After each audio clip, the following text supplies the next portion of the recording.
create a page like that. We can use the same, we can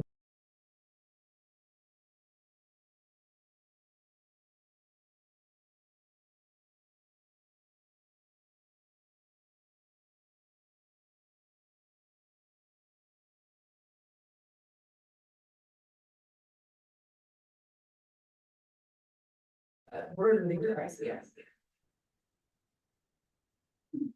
So.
Good morning, everybody. This is Chicky Flowers, Director of the Oregon Health Insurance Marketplace. My pronouns are she, her, hers, and Shakanya.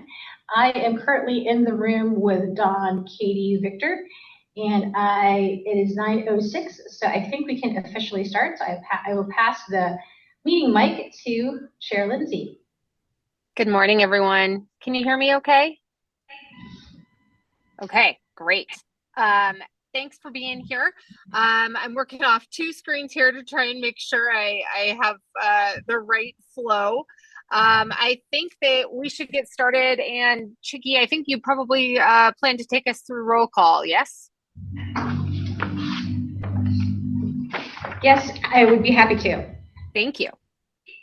All right, so just to get going with the roll call, I will call your name, and if you are able to join us today, can you please just let us know that you are here and you're joining by phone and or video.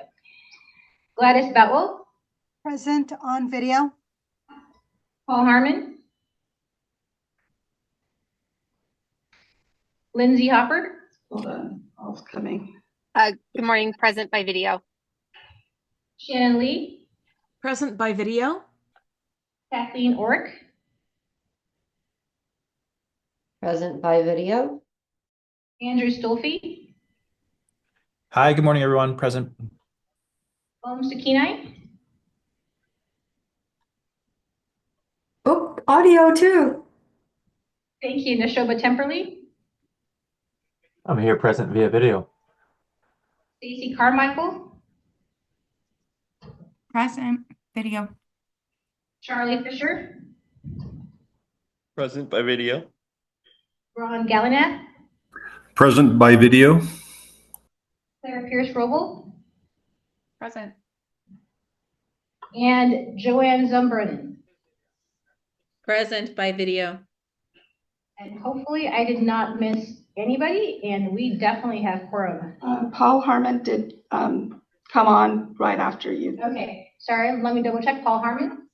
Yes, present by video.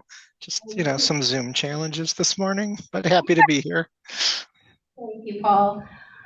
Okay, roll call is complete. Lindsay, we definitely have quorum. Awesome. Thanks so much, everyone. I think if we could have the next slide, I think we're going to meeting guidelines, please. And next, thank you. Okay, so for folks who have been here before and for folks who are new, always good to walk through just what our shared expectations are for a safe and inclusive meeting. Our goal here is perspectives from everyone on the committee and an opportunity for folks to share and feel safe in doing so. So if you would like to ask a question or provide some comment, you can either raise your virtual hand. If you're just raising your actual hand, we may not see it, but you can put it in the chat. And when you do come off of mute to ask a question, please make sure that you're speaking at a pace where interpretation can come alongside you, and make sure that you share your name. I'm not good at remembering that myself, so I'm working on that. And please be on camera if you're able, and be on mute if you're not speaking. So just a little rules of the road. And I think I have covered this, although if there are members of the public, we will ask for input in the public comment sessions. There's a couple of these. As always, if you experience something unacceptable or you're uncomfortable about something that's occurred, please let Chicky know. We certainly want a safe space for folks to participate. That's our entire goal. Okay. And just a reminder, we're subject to public meeting law. Your workday trainings also cover that. And I think that we do, basically this is roll call voting when time comes for that. Next slide, please. We should be on to the minutes, I think.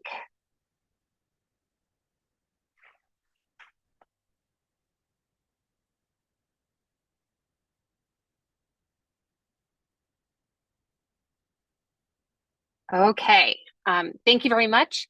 So we have meeting minutes in the packet. So if you are in the packet that Dawn sent out, the December 5th materials show up on page 3 of the rolling PDF counter. So I am looking for a motion to approve the December 5th meeting minutes. This is Kathleen. I motion to approve. Thanks, Kathleen. Is there a second?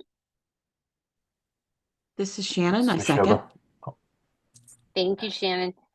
Any discussion about the minutes?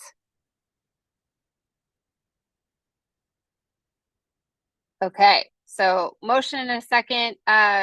Chicky, are you roll calling this?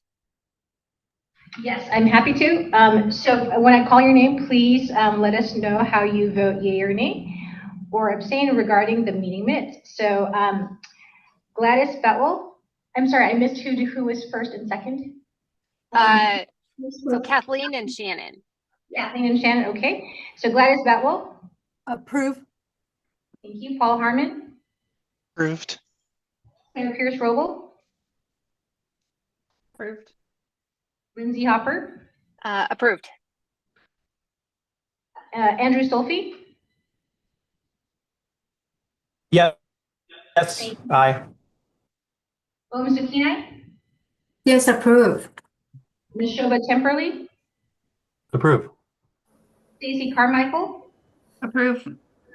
Charlie Fisher, Approve. Ron Gallinet, Approved.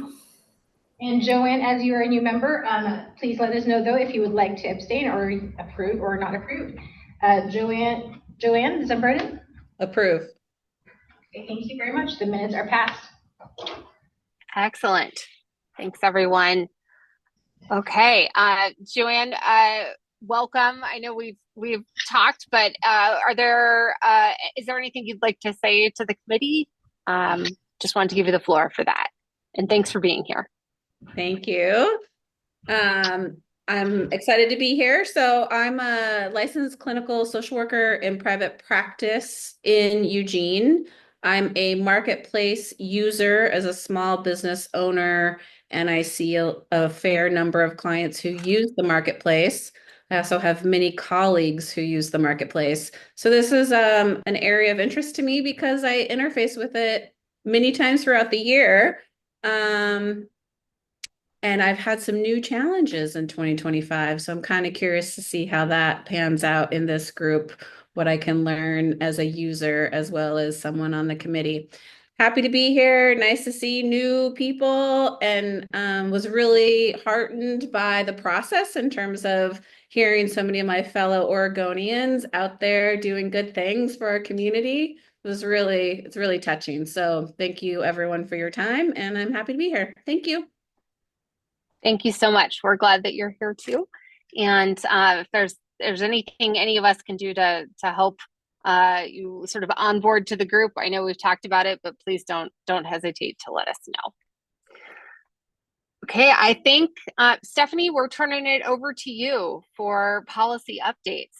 Please take it away. Well, good morning to you all. I have a lot to cover. Part of what I will be covering is what I think will be happening, but let's talk about what has happened.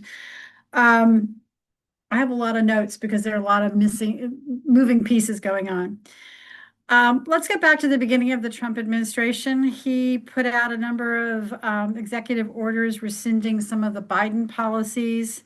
What executive orders do is start the regulatory process working. So to reflect some of those executive orders, last month, the administration proposed the ACA program integrity rule, and it reflects some of the things that were in those executive orders. And the rule has not been finalized yet, but it would shorten the open enrollment period. It would require enhanced income verification processes. It would also stated that CMS planned to reinstate a 2015 policy that requires marketplaces to designate applicants or enrollees as ineligible for APTCs if they fail to file or reconcile their APTC on their federal income tax. And the requirement is known as the failure to file and reconcile FTR. Remove the ability for marketplaces to automatically re-enroll bronze members who are eligible for cost sharing reduction in silver plans if the silver plans are similar. Change special enrollment periods, including the removal of special enrollment periods for individuals whose household incomes are projected to be at or below 150% of the federal poverty level for a month or two. Bar the DACA recipients from qualified health plans and basic health programs and making them ineligible for APTCs and the cost sharing reductions. Remove gender affirming care as an essential health benefit and allow insurers to require payments of past due premiums before putting them in new coverage if state law permits, and more. One of the things that's unusual about that rule is that it also had a severability clause in anticipation of litigation and challenges in courts. In fact, the proposed rule essentially notes in several places that preliminary injunctions and other court actions have already taken place in response to the executive orders, which that's unusual in a proposed rule. Other actions are that CMS has reinstated the brokers and agents who were booted out of the program on the issue of churning people in and out of plans without their knowledge. Some think this is counter to the agency's efforts on fraud and abuse, but CMS says they were removed from the program without enough due process. And then the last thing I want to mention on regulatory rules is in the final Medicare Advantage rule, HHS declined to cover weight loss drugs under the Biden interpretation that obesity was a chronic illness. And for that's for Medicare. However, they are having the U.S. Preventative Services Task Force review weight loss drugs. And if given an A or a B, then if they decide that they should be covered and they give it an A or they give it a B, it would then be required to be covered in private insurance. But we're a little ways off from that group coming to a final conclusion. I want to mention, because I know that it's in the news all the time, some of the HHS cuts and how that's affecting other things. And then I will get to budget reconciliation. Roughly 300 people have been cut from CMS.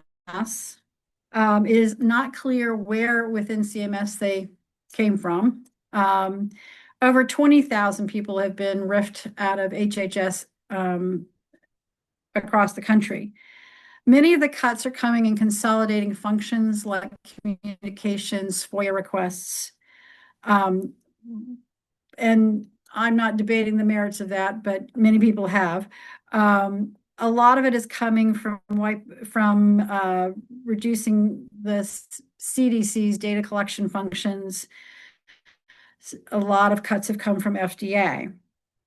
Senator Cassidy of Louisiana, who's the chairman of the HELP Committee, the Health, Education, Labor, and Pensions Committee in the Senate. He's also a member of the Senate Finance Committee. In order for Kennedy to become secretary, he basically felt he had made a deal with Kennedy that he and Kennedy would talk, and when issues came up related to vaccines and other things having to do with public health, that he would have some input. Well, he asked Kennedy to come to a hearing before they recessed to talk about all this reorganization and staff cuts, because it's really caused a lot of turmoil. Nobody knows who to call anymore about anything. And Kennedy said, nope, not going to come to any hearing. Over in the House side, Energy and Commerce Committee, which has Medicaid and some of Medicare, also were upset about the cuts and the reorganizations, and they asked Kennedy to come talk to them. Instead, he sent his staff at 4 o'clock on the Friday. And some of them were insulted by a 4 o'clock meeting. You don't usually do that when Congress is in the midst of trying to get out of town, but they did. And now there's discussion of having a hearing at Energy and Commerce to talk about all these cuts. The one thing I will tell you from talking to staff who was in the briefing that I heard over and over is the one reorganization that made no sense to them was merging the Substance Abuse and Mental Health Services Administration with the Health Resources and Services Administration, because SAMHSA and HRSA have very different functions. HRSA oversees things like the federally qualified health centers, the organ transplant system, the rural National Health Service Corps, rural docs in rural areas, and they're very good at giving out grants. SAMHSA does other functions, so they're concerned about mental health not getting the kind of attention it should. The other consolidation that I just want to bring to your attention is that HHS announced that they were going to consolidate the general counsel's offices into 4 regional offices. And then the following week, they said they were going to consolidate all of HHS's regional offices from 10 to 5. The ones that they are closing are Boston, New York, Chicago, San Francisco, and Seattle. The offices that will be left are Philadelphia, Kansas City, Atlanta, Denver, and Dallas. And HHS has set a June 2nd deadline for them to complete the rest of their cuts. There was a statement made by the secretary that he felt maybe 20% of the people who'd been cut would have to be rehired. In the staff briefing, the Energy and Commerce Committee staff was told that wasn't going to happen because it's too complicated. Now, we do know that FDA, they have brought back some people on a temporary basis to do some functions that nobody else could do, having to do with drug clearances. And that maybe a dozen people came back, but that it's been made clear that's really temporary. And since we last talked, we have a CMS administrator, Dr. Oz, and he's laid out a vision for where he wants CMS and the programs under CMS to go, and that has been kind of vague. There's been a lot of backlash to it. He's really focused on AI, and he wants AI to be not only part of curbing waste, fraud, and abuse, but he is talking about actually delivering care through AI. At his first town hall meeting with CMS employees, he said AI avatars could replace human frontline doctors. And boy, when that got out, all the physician groups went crazy. But that's where he is trying to take CMS, is to use AI in much more of the central functions, not just what has been looked at in the past of, looking at data and trying to better access some of their files. So that leads me to the budget resolution and reconciliation. And just to make sure we're all on the same page, the resolution is not a law. The resolution is a resolution that Congress passes. Both bodies have to pass the same one. It is not signed by the president. It is literally an outline or a blueprint of Congress's priorities for spending or cutting. If the resolution has reconciliation instructions, and this one certainly did, reconciliation is really just the reconciliation process allows the Senate to have special rules. The House does not have the special rules that allows the reconciliation package to pass by a simple majority and not 2/3. There are other rules that go along with reconciliation. One is known as the Berg rule. And that's really important, and particularly important in this conversation. The parliamentarian of the Senate has to decide that each and every provision of the reconciliation package impacts directly federal spending, either up or down, but it has to be a direct impact. So nothing budget neutral. You got to spend or you got to cut. So as you know, just before they recessed, we got a budget resolution passed by both bodies. And as somebody who's been doing budgets for 30 years, it's the weirdest resolution I've ever seen, because it's being called the mismatch resolution. It essentially allows both bodies to do whatever their instructions say to do, but they're not the same instructions. And this reflects a real tension between the Senate Republicans and the House Republicans on how to move forward on certain policies. For example, the resolution calls for the House Energy and Commerce Committee. Again, they're the committee that has jurisdiction over a little bit of Medicare, well, actually more of Medicare these days, and all of Medicaid, to cut $880 billion. There is no such instruction in the Senate for the Senate Finance Committee on those programs. Even the amount that they wanted to cut is different. The Senate doesn't want to do a lot. They're comfortable in the billions. The House, 1.5 trillion, if not more, because there is a faction that wants to do more. Even the size of they both included the debt limit, but even that is a little different. The debt limit that finally passed will get them through the midterm elections. And what the House had originally passed only would get them through the summer of 2026. But these tensions exist because they couldn't come to an agreement in a resolution on exactly how to move forward. The Senate part of the resolution is much more focused on border and defense and energy, and the House part of the resolution is all this other stuff. So what does that mean? Well, the House wants to be the first out of the chute, and they are going to start marking up reconciliation when they get back right after Easter. Energy and Commerce has announced today that they will be doing their markup on May 7th. Each committee has some instruction with a dollar amount attached to it of what they have to do. And Ways and Means will be doing taxes. And the tax argument is pretty central to this because, again, the difference between the House and the Senate. The Senate wants to use a construction that hasn't been used before called current policy. That means they would not have to pay for the tax cuts that expire, that they all want to extend. Essentially, they're saying our current baseline doesn't show that it ends. When it ends, we just continue. Therefore, we don't have to pay for it. The House didn't follow that construct, and they would have to pay dollar for dollar every tax cut. And one of the reasons this is important is because the Senate looks at the House tax writers and says, wow, you guys want to do a lot more than we do. And then they've got the folks in the House saying, yeah, you're playing games and you're just adding to the deficit. So there's the tension there on that one. The other tax issues that are being talked about include enhancing the child tax credit, no taxes on tip income, no taxes on Social Security benefits. And out of the blue, towards the end of last week, it was, well, maybe we should be looking at doing a tax on high income earners.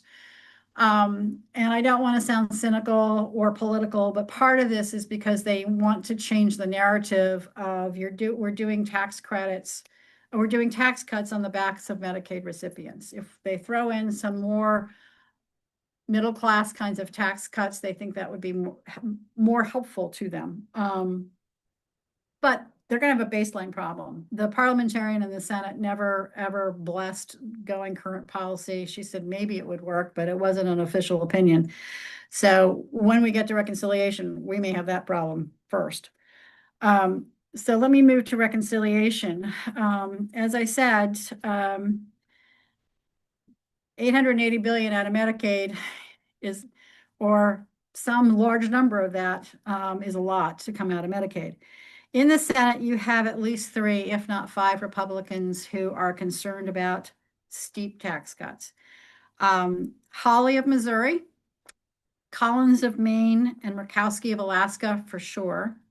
Possibly Sullivan of Alaska, possibly Cassidy of Louisiana. And Rand Paul is a wild card. He's the one Republican senator who voted against the budget resolution because he didn't feel it was an honest resolution. And possibly Mitch McConnell because he's been voting no a lot just because. There are 53 Republicans. It has to pass by a simple majority. So if you lose 3, then the vice president comes and does the tiebreaker. If you lose 4, you're in trouble. In the House, a group of 12 Republicans in what is known as swing districts are starting to talk to each other, and they sent a letter this week to the leadership saying that they were against steep Medicaid cuts. They're being called moderates. I wouldn't call some of them moderates. Some of them are diehard conservatives. But the fact that you got 12 people on a letter during the recess to say that is pretty significant. But it does lead to the question, because there's no number mentioned, what is a steep cut in Medicaid? And as I said, there's a small group that wants to do even more. So they want to cut everything, not just Medicaid, but cut everything. So what might Energy and Commerce do when they meet on the 7th? First, PBM reform is on their focus. Congressman Buddy Carter is not going to let anything go without PBM reform, so that saves some money. Non-health issues are electric vehicles. That's pulling back some money from the IRA, the Inflation Reduction Act, and some telecommunications cuts. And then there's Medicaid. So in Medicaid, one item that seems to be kind of universally on the table is to reverse the Biden administration nursing home rule. That gets you $1 billion. Work requirements seem to be pretty solid in support by most Republicans, and some Democrats. There's a nebulous category of overpayments to states, and this means different things to different people. Sometimes it means looking at intergovernmental transfers and provider taxes. Sometimes it means other things, like they really do think states are getting way too much money. It may mean doing more reporting and more eligibility checks, which would cost states money, but they feel they'd still save money. There's also, in the last month, and even more so in this week with them gone and staff working on things, a focus on the expansion population. Couple of things there. One is the FMAP at 90%. They honestly believe that states have signed up people who are ineligible just because the FMAP was at 90. So again, perhaps reducing the FMAP and more verification of who is eligible, perhaps just changing who's eligible. That's been kind of floated around, but not fleshed out. And I just want to point out how this is being messaged and messaged in the last couple of weeks, is that the expansion population are people who are probably all able-bodied and should be working and getting health insurance from someplace else. And there's an undertone that's reminds me very much of when the ACA was first debated and being developed of, do these people really belong on Medicaid? Is there someplace else they could go? So that's how that is being discussed. The idea and its many variations that Republicans have held since the Reagan administration about block granting or somehow capping Medicaid spending seems to be off the table. That seemed to cause too many members heartburns. And I think I haven't mentioned the APTC, the Advanced Premium Tax Credit. That expires at the end of this year. That has gone in and out of conversations at the Ways and Means Committee, who does taxes. It's really unclear whether they want to expand it or not. I mean, extend it or not. It gets talked about sometimes when they're talking about the child tax credit and expanding that. So maybe if you do one, you don't need to do the other. I mean, just it's kind of an interesting, mix and match, one from column A, one from column B. So it's hard to predict what might happen there. But so far, no one has thrown up any proposals like let's change what the shape of the policies look like in marketplaces, although I'm waiting for that to happen. That would come at Ways and Means if it does. But that's pretty much where things stand. They're in the process of trying to figure out how to put this all together. I'm going to close with, this is a really hard bill to put together under normal circumstances. The way the resolution works with the differences between the House and Senate in the resolution mean it's going to be even harder to get through.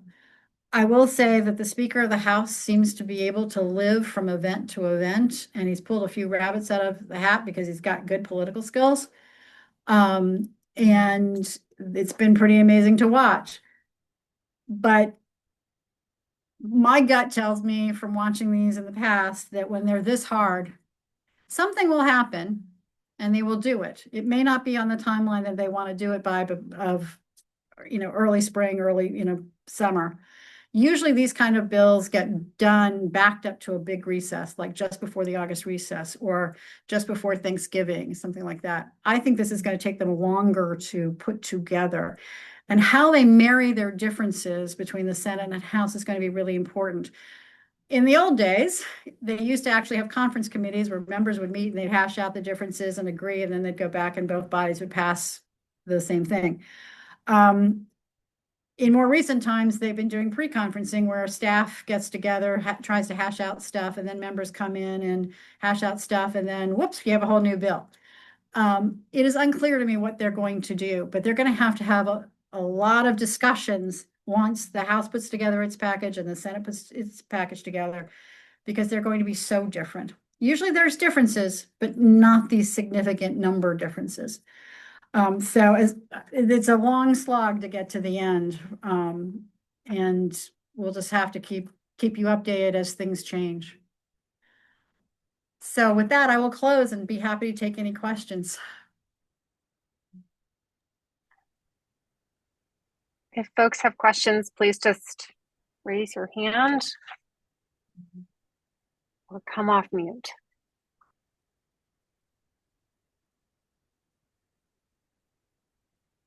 This is happening to me a lot lately when I talk to my clients. There's just dead silence. Yeah, well, there's a lot here. There's a whole lot back there. And I apologize, I can't see folks in the room all that well. So if someone in the room wants to say something, please just come off of mute.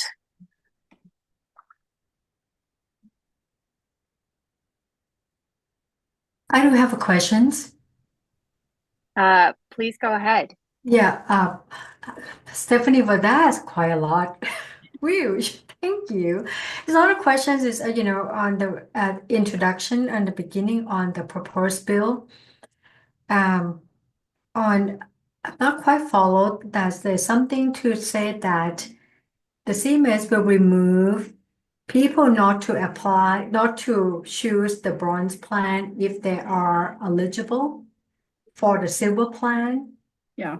And then toward the end, you talk about the APTC that is not quite sure it's going to be extended or not.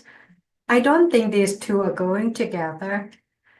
I'm just saying, as working directly to the consumer, that quite a lot of people who receive CSR cannot even pay the premium for the silver plan because the big difference, like $100. So that's my comments on that. Thank you.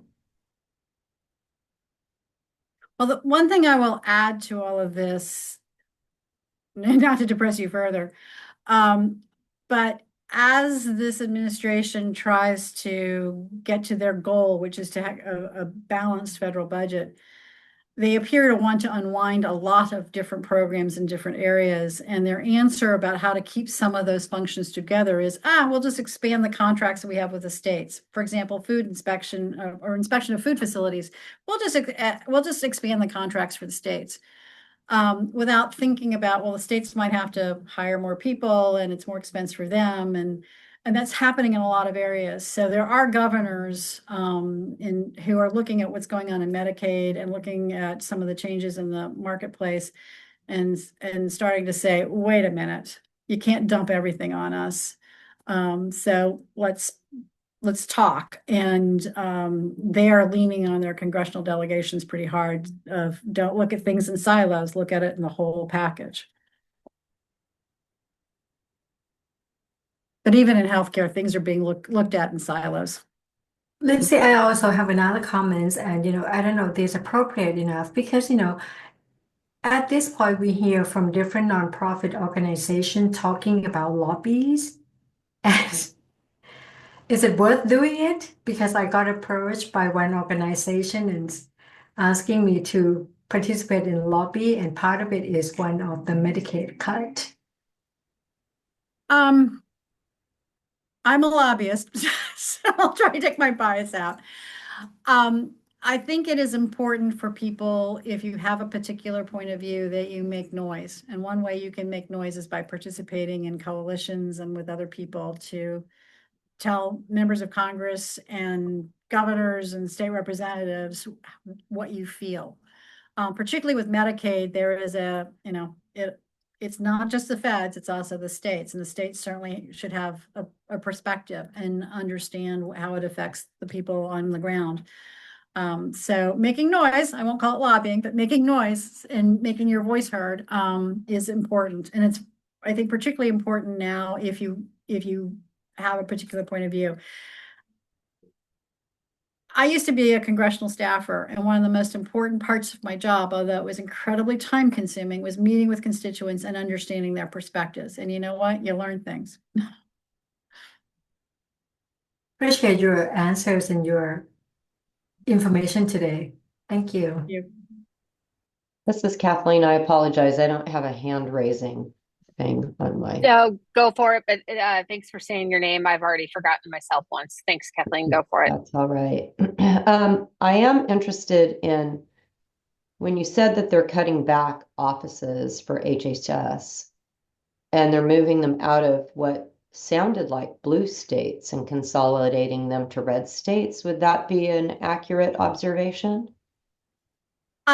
It would be an accurate observation, and several members of Congress have written a letter to ask, are you purposely taking these offices out of states that may have gone to a different candidate for president or are largely Democratic states?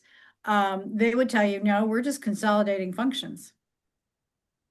So how do they have a plan to serve those high populated areas? Well, the regional offices, they'll have all the functions of the ones that are gone and they'll consolidate them into these, they're going from 10 to 5. In theory, those 5 offices will be able to service everyone.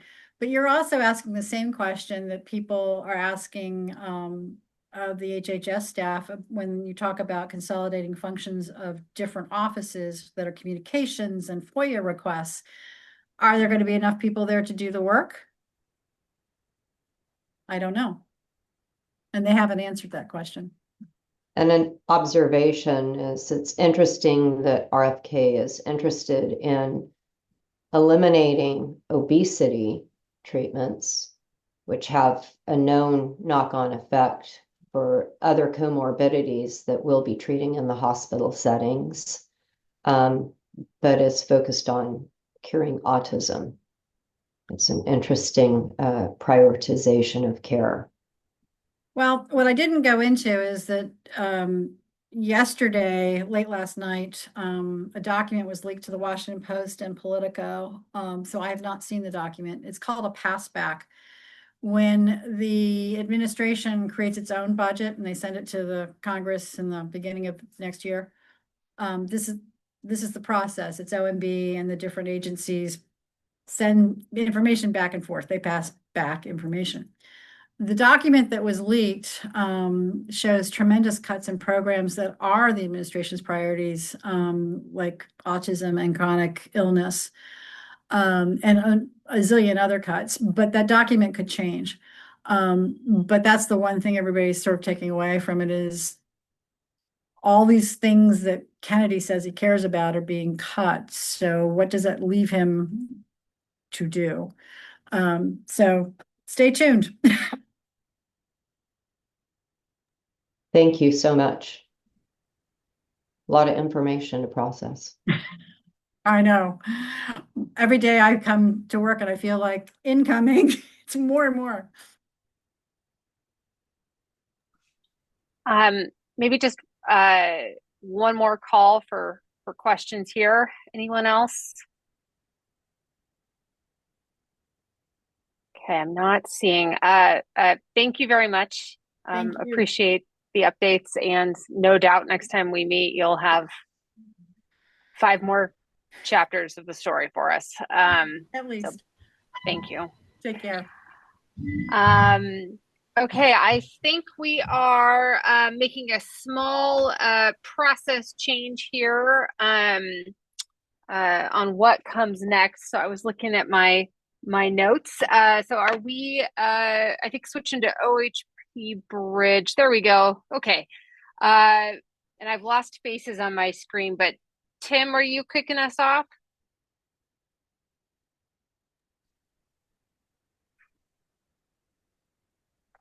I think Sean has Or the Sean bulk is. of this content, and Okay. I'm mostly here for questions.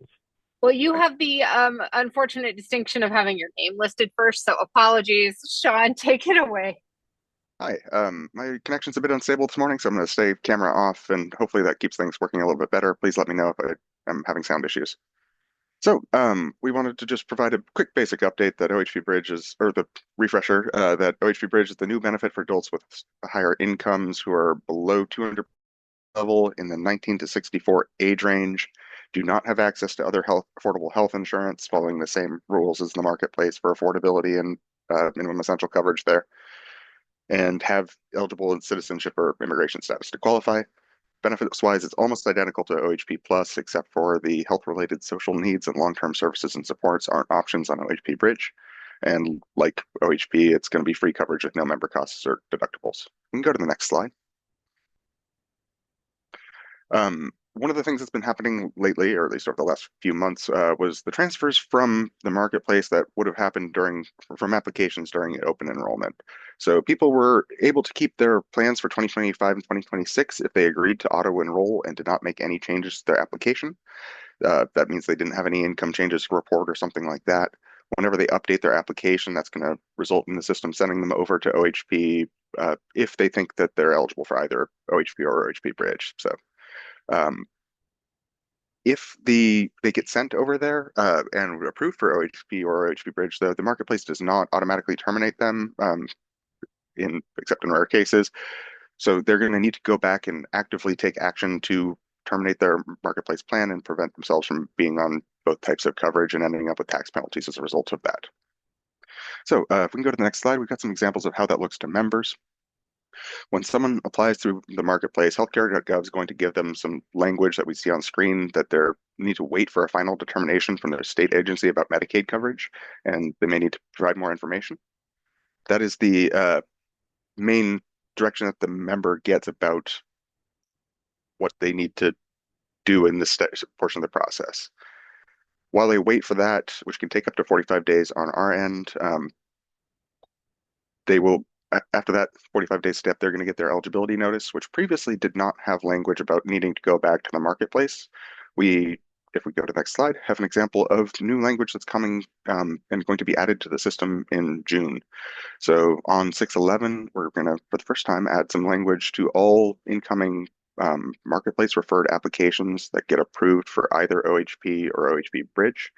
They will see this new language here that asks if they're moving from healthcare.gov, noting that our records showed that we got their application from healthcare.gov, and to go back to their marketplace plan and report their OHP start date within 30 days. That'll protect them from the potential of having to pay money back when they file their tax returns. So we've got that added in for the first time. Hopefully that's going to clear up the steps needed for members between these two programs as they move between them. So both for OHP Bridge as well as OHP benefits generally, that's something that we're glad to see exist now. Or, well, soon. If we can go on to the next slide. We've also had some issues come up with marketplace transfers interacting with the OHP Bridge start date logic.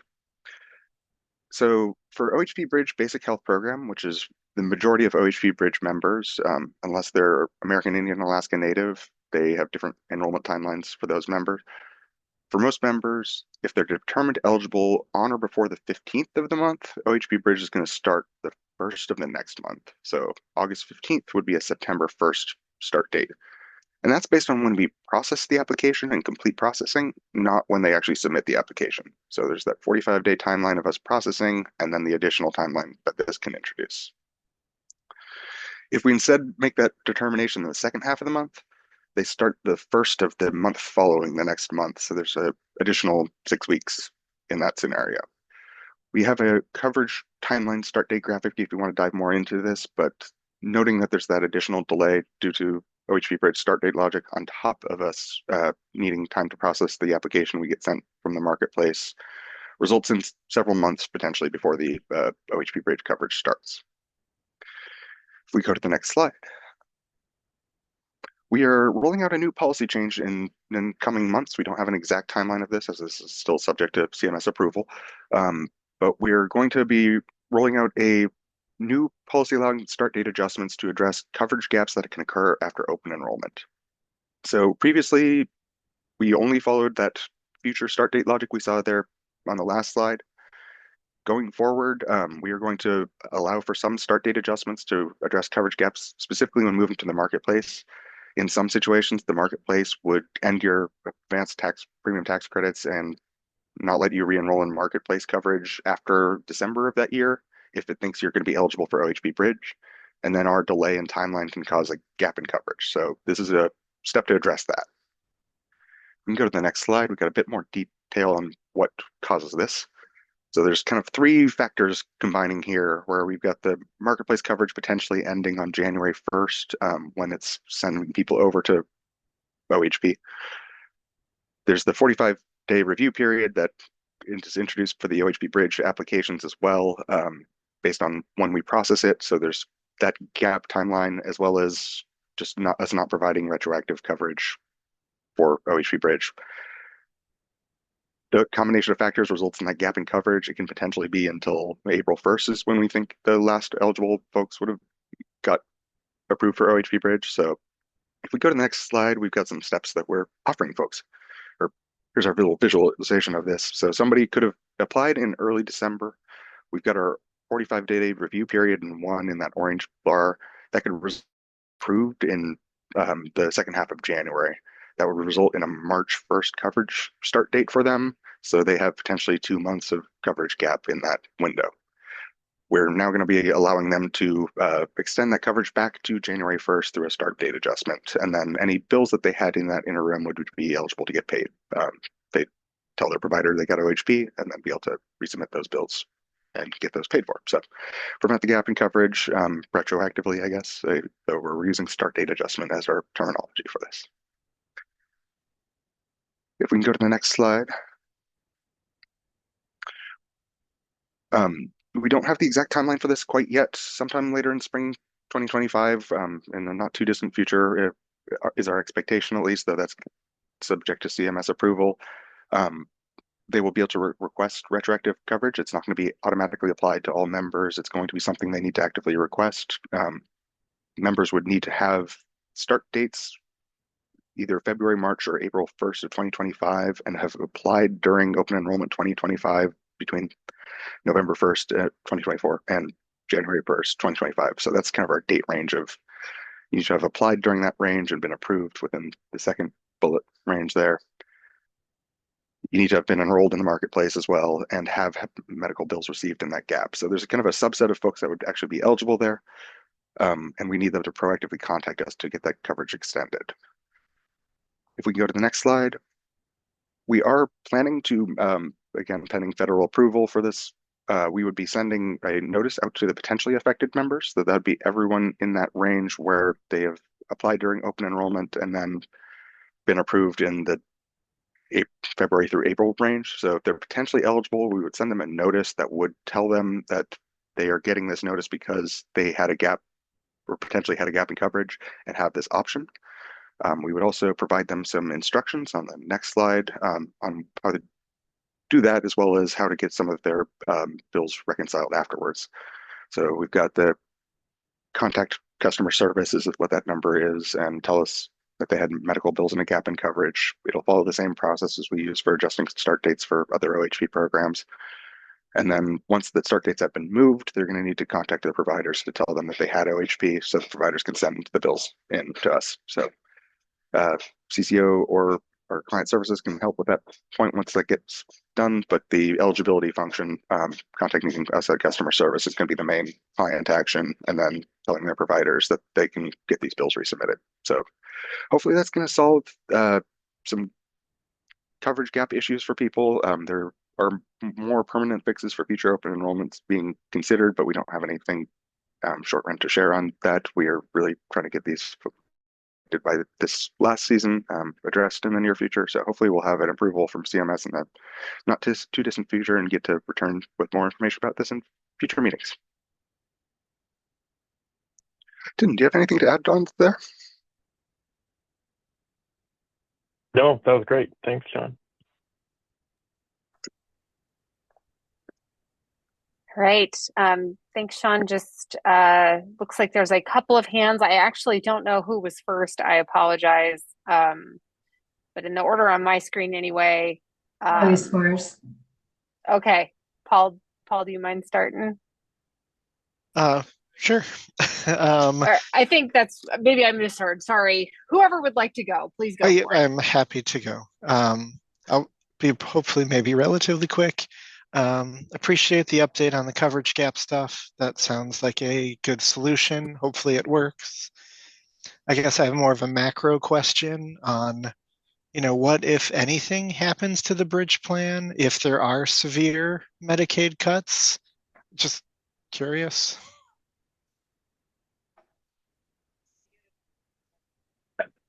I can take a crack at that with the big caveat of like, we don't know, right? It depends what sort of cuts happen. I will just remind that while we operate the program through Medicaid and through our CCOs, funding for the program is based entirely on marketplace funding, right? It's the dollars that would have gone to consumers had they been covered on the marketplace. So the extension or not of the enhanced tax credits from ARPA and the IRA are a bigger deal for OHP Bridge than what happens in Medicaid. Obviously, what happens in Medicaid affects how we operate the Medicaid program, and so there could be certainly implications because we want these programs to be aligned and serving members in the same way. So like, it's not to say that Medicaid cuts couldn't affect OHP Bridge, but it's the marketplace funding that we're, I guess, paying more close attention to for like that, what's going to happen with the BHP revenue that we rely on for the program. And I think, I mean, super appreciate getting to hear the federal update. I think we're in a position of just kind of like waiting to see what the specifics look like and the timing and how all of that plays out. So I think it's a great question, and I don't have a great answer, but it's sort of like what's on our mind every single day. Yeah, and I guess tying those two together, it is concerning both for the marketplace and for Bridge Plan that, you know, it sounds like they could drag this out to November even without having a decision. So just, I guess, something for us to continue to monitor. Yeah. Thanks. Yeah, and it's a challenge for us to be able to do the analysis to figure out, like, we can have different circumstances, like this is what happens if these cuts happen or whatever, but understanding there probably is a range of outcomes we're trying to examine. And I think you're next. Yes, thank you. Thank you, Tim and Sean, for the information. I like the language you change, but I'm speaking on behalf of the consumers and the clients. The language for me, it sounds like a mandatory obligation that you have to cancel the marketplace. Somehow the word OHP from, experience I have with clients, have the beta test with them, but is a possibility to have a language that if you want to keep your marketplace, you can do so by calling so and so number.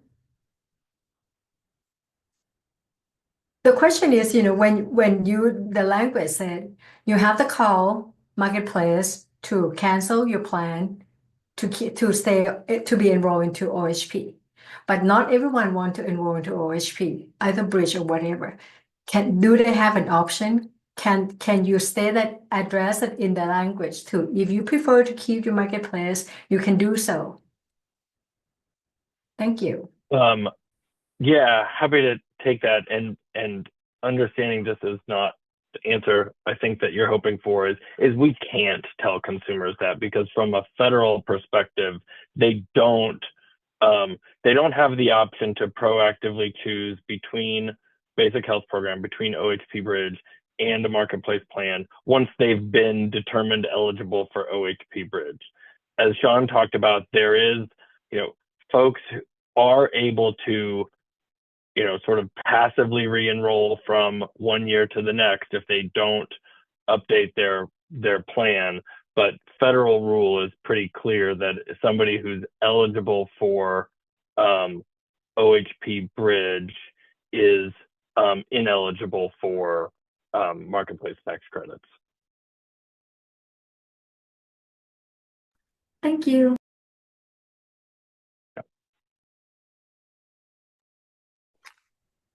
And I'm just looking. I don't think I see any other hand. Oh, sorry, Charlie, go ahead. I think that's you. Yeah, I just raised it, so you didn't miss it. Don't worry. Well, so I mean, it seems like this is the coverage gap thing is solving a problem, but maybe not in the way that would be like just without all of the likely limitations from the federal government. Best way from a consumer perspective. Just in the sense, obviously, I think people having to get a bill and then request retroactive coverage is going to just be challenging for a lot of people, and even knowing it exists, despite our best efforts, probably a lot of people will miss it. So I guess my question is just, I'm assuming that's all, something that is kind of, our hands are tied to a certain extent. But I'm also curious if there are, so you mentioned that for future years, we might come up with a better solution. So I'm just would love to hear more about that and kind of, how we came to this as the solution, and then what maybe we might be able to do that would make it, more streamlined from a consumer perspective in the future.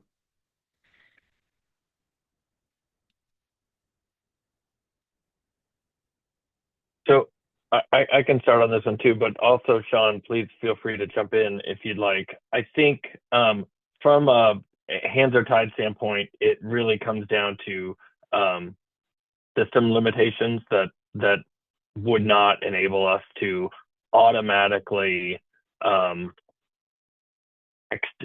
automatically backdate coverage for everybody who enrolls, February, March, April. We wouldn't be able to identify people who had this coverage gap from anybody else who enrolled. So I think that sort of agreeing with you, it's not ideal to have a step for consumers, but doing it automatically, like you said, was just not feasible. In terms of future years, I think we're still looking into ways that we can solve this, ways to speed up the enrollment start dates, ways to streamline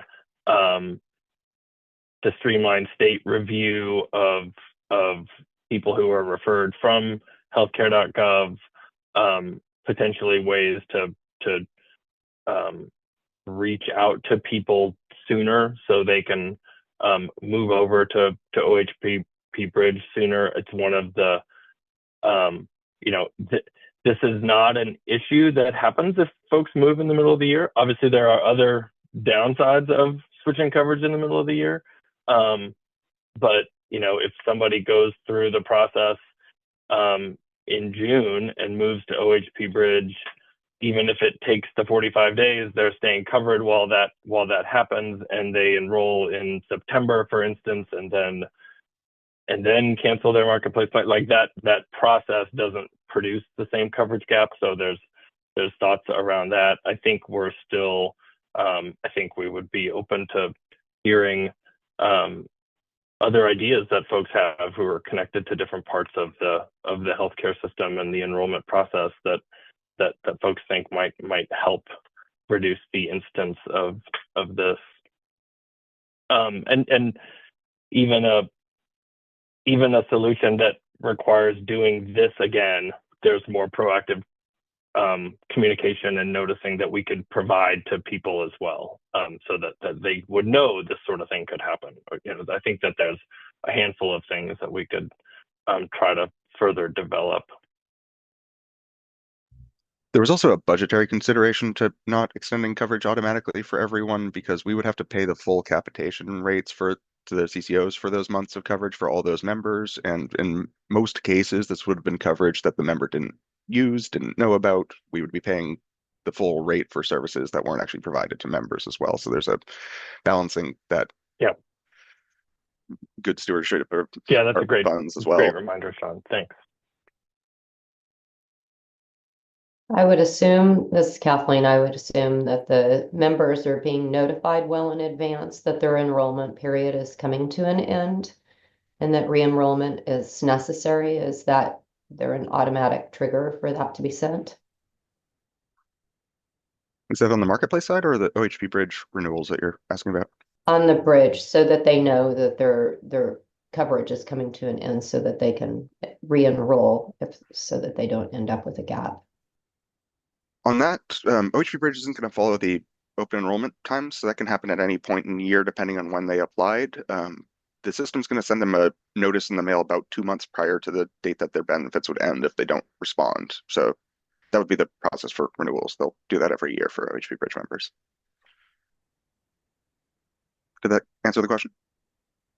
Yes. Thanks. Great. Okay.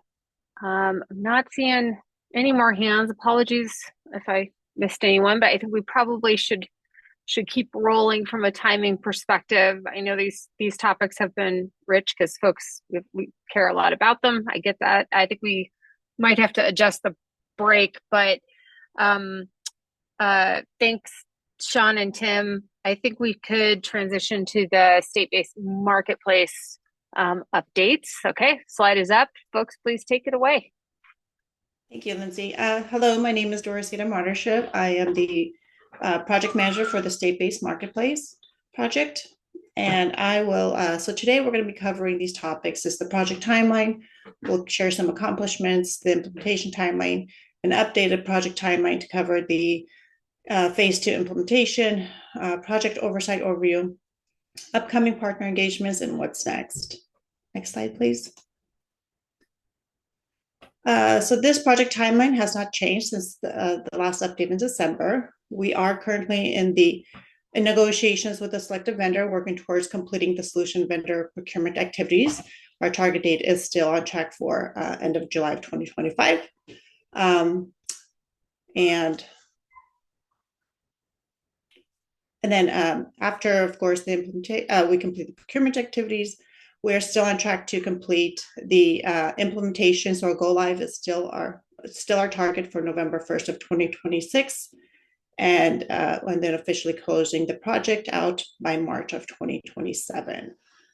So we continue to work on those contract negotiation activities and procurement activities. Does anybody have any questions on this? Not too many changes here.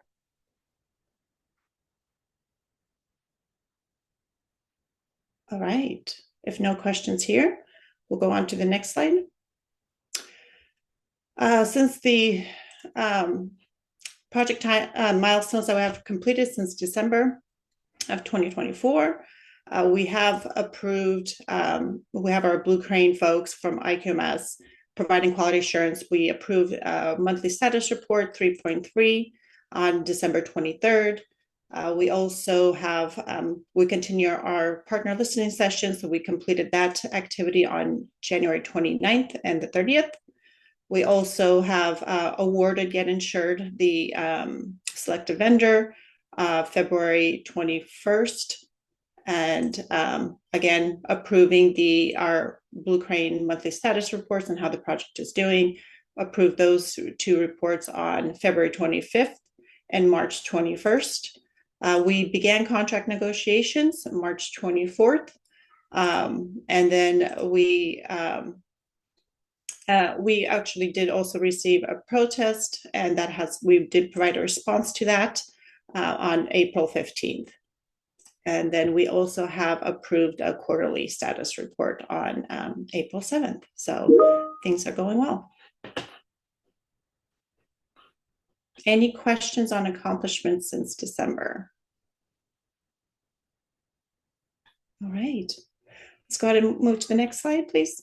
Wait, sorry, I have a question. Maybe I can ask at the end. Sure. So, and apologies if I'm over-interpreting this, but it sounds like you have decided which vendor we're going with. Yes, Get Insured. Great. So that's exciting. Yes. And what was how was that decision made? I'm just curious why we chose that over other ones. And then the second question, maybe related to that, is what's a protest and what's the significance of that? So the evaluation, we have a formal evaluation process that we work closely with the program folks, subject matter experts, with our DOJ and our procurement office. So we had a very structured process for looking at the proposals, and there's a scoring mechanism. All the information is posted out there and organized on the tools that we use to go through that formal evaluation and having selected folks to evaluate the information that was received from the proposals. So that information is out there if you want to go into the details of how that was done. The information is there, but that we do have a formal process that we follow to determine who. So the first step was looking at the proposals that were submitted, and then the second step was the second activity that we requested was doing a demo of the product and going through and getting an overview of the solutions that are being proposed for all the vendors. And then there was a formal scoring criteria that was produced at the end of that evaluation that determined who had the highest points would be the selected vendor. Thank you. Yeah, I would like to see that. It'd be interesting, I think, if it's available. And then the second question, what's the protest and what's the significance of that? When the vendor is the vendor that we selected, we did announce is out there in Oregon Buys. We released that information, and then we folks have the opportunity. They have 7 days to submit a request for that a protest for that decision. Get a better understanding as to why we have selected that vendor. So it's just a formal process to be able to hear from the public, anybody that has questions or concerns about our choice. Anything else to add there, Chiki? No, Chiki's been very involved in this. Cool. Good morning. This is Chiki. Are we mute in the room? Yes, thank you, Dawn. So Chiki Flowers, Director of the Marketplace. So there was a protest that was received for this RFP, and it is we're still currently in an active procurement phase. So the protest information is currently with the Department of Administrative Services, who is in charge of the procurement. So there was a protest and there was a response that was released this week. And that is currently the information that we have as of today.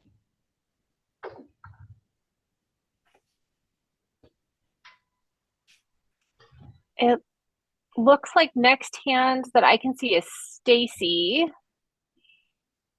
Hi there, so Stacy Carmichael. I was wondering if you would be sharing later in your presentation about the partner listening sessions, like common themes that came out of that or any action that you took as a result of those sessions. I'm not sure if AIM is here today too. We're not planning to share that information, but that information is available on the state-based marketplace site. So we can include those links. It's a recording of those sessions, and so we could point you to that direction and get you that information. Yeah, I think I'm more interested in what the next steps are out of that feedback. Gotcha. So, yeah, thank you though. Mm-hmm. Chiki, do you know, is that an action item? Maybe we will take after this meeting and get back with Stacy on. Yes, we'd be happy to. Great. All right. Any other questions? I don't see any other hands. Okay. All right. And I'm going to go ahead and let's go to the next slide and pass the mic over to Victor. Hi, everyone. Victor Garcia, Marketplace Operations Advisor and Program Liaison. It's my pleasure to introduce our implementation timeline. It overlaps a little bit with the last timeline we had on. So starting in August of this year is where this timeline picks up. We just mentioned the procurement process, and we are still negotiating the contract with the vendor. So we've selected the vendor, but right now we're in negotiations to actually get to the final sort of contract and final price and all those things that were kind of teed up in the request for proposals process. So once that contract is executed, which we anticipate towards the end of July, after that, all of this stuff happens. So the CMS Exchange Blueprint application is one of those pieces that's basically telling CMS we are definitely doing this, and kicks off sort of a project management process on their side of things where they have oversight and kind of have sort of a checklist we have to move through and then demonstrate that we've met all the requirements to be an SBM. We've also got the detailed budget and schedule, and that is kind of something we can only do really after we get to the end of the execution. Once we've executed the contract, then we can have a better idea exactly how much money we'll have, the payment schedule from the vendor. We'll have everything we need to have something that's much tighter and much closer than our estimates from before, and those have to be plus or minus 10% in accuracy. And then that as soon as the contract is executed, we begin communication with the vendor, and that's the bottom bar there, the vendor implementation. So that's us discussing with them how exactly we're going to do this. That's where we will start incorporating a lot of the feedback from our partners. and putting that kind of into motion as we configure the vendor solution to do it exactly how we want to do it. Connecting to the Federal Data Services Hub, that's a portion of this, that's part of the blueprint process, and also we're tied to the blueprint process, and that's us being able to communicate directly for eligibility determination in the system. Qualified health plan certification, that happens in, sorry, I guess I'll say December, kind of between December and January, and then starting in January is when we'll start our open enrollment and public partner engagement and training efforts. That'll extend as we develop and then actually start connecting with folks on how to use the system. And as the features are confirmed and like this is how it will be configured, we can start telling folks when they can get in and start. We'll likely engage our partners to help with testing in a number of areas. And I'll also note right there that sort of December 25, 26, that end of 25 is sort of the end of our buffer of extra time. So if anybody's sort of still concerned about delays we've had in the past and kind of how we've pushed ahead a few months, we're not doing this as soon as we'd like, but we still have plenty of extra time built in. If we start to approach the end of the year and there have been any other delays for whatever reason, we would definitely be letting the committee and all our oversight partners know and start having discussions about how we move forward. But we're not close to any of that yet. We don't anticipate anything happening at this point, but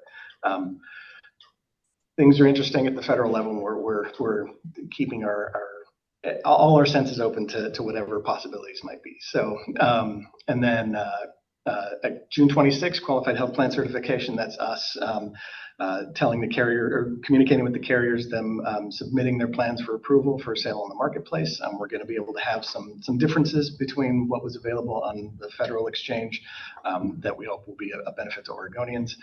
CMS operational readiness review somewhere by the end of August, so that could happen anywhere towards the end of the summer, and that's CMS greenlighting us, saying, evaluating, show us that your thing is working the way we need it to work for the SBM, and once we pass that, that's sort of the go, no go. So at that, up to that point, the CMS can actually say, or really, you know, if need be, that's sort of the point of no return. That's the go, no go point. So we have a lot of fail safes built in so that there's no sort of point where we're sort of leaving folks out in the cold if something doesn't work for whatever reason. There's a lot of things preventing very bad things from happening. And then CMS open enrollment and project wrap up. That's after we've started our open enrollments and we've kind of moved through most of it. They'll essentially evaluate how that went and make sure everything went according to the plan we submitted and to what they saw in the operational readiness review. And then transition to operations and maintenance, and that's just sort of our maintenance and operations. And that's, we've done, you know, our first open enrollment, we've finished that, and we're moving into now every year it will look like this and have that plan in place and sort of proceed on a regular monthly cadence. So that's the timeline that we have planned through sort of, yeah, February 27 and the next year for open enrollment. What you see here is a template that sort of, or follows a template that at least 7 other states have done, and it works pretty well. So we're confident that we can also do this inside of this timeline with the vendor we've selected. We've got experience doing this. They can pivot very quickly if things change. So we've got the best possible set of circumstances in place to adapt to any weird changes at the federal level. And so we, again, feel very good about this timeline the way it looks right now. Are there any questions about that? I'm not sure if anything's coming through on the chat, but okay, next slide. Yeah, I don't see any, Victor. Sorry, I think you're good. Keep going. Okay, thanks. This is just a quick project oversight overview. We had some questions come up in a legislative committee hearing during the session, and we thought it might actually be good to have sort of a visual demonstration and explanation of, you know, answer to the question, are you guys just doing this on your own, or who's helping you out here, or who's looking over your shoulder, who's making sure you're doing the right thing? We have a lot of different layers. So on the left, you see the governance set of boxes. That's OHA's governance. for the project. So we answer to the Joint Technology Council. They kind of make the decision to prioritize the project to get it going, and we had to move through that first. We have the executive project sponsor and executive steering committee, so they kind of oversee the decisions we make. We have to bring major decisions to them and kind of give frequent updates on the progress. And then we have the project core team. That's us actually doing all the things to make all the steps happen, kind of at the program level. Outside of OHA's governance, we also have the state external oversight from a number of different entities. Department of Justice is our legal counsel, legislative fiscal office. We also have to have regular communication with. That's an arm of the legislature that makes sure we're doing the project correctly, among other things, and staying within budget. Secretary of State has basically audit permissions for any reason at any time. But also reviews our rate changes as we do that by administrative rule. Again, they can kind of look at whatever they need to at any time. And then the DAS has procurement services and enterprise information services, or EIS. DAS procurement services has very large procurements, which this is one. And then Enterprise Information Services, EIS is sort of the IT oversight for the state, and in charge of the stage gate process with Legislative Fiscal Office. So we follow those protocols and kind of submit updates to them. Independently, we have IQMS, that's Independent Quality Management Services vendor we hire to kind of be an objective third party. So they essentially for our project processes. So they tell us, if they see anything that doesn't follow ordinarily how a project should go, or if we've said this in our previous schedule and timeline, or if we're doing things that are kind of not recommended from a project management perspective, it's their job to evaluate and then report that out in monthly and quarterly basis. We've made those available as part of transparency in our project website, and it's an important part of the process, again, just to make sure that we're staying true to what we said we were going to do at the beginning.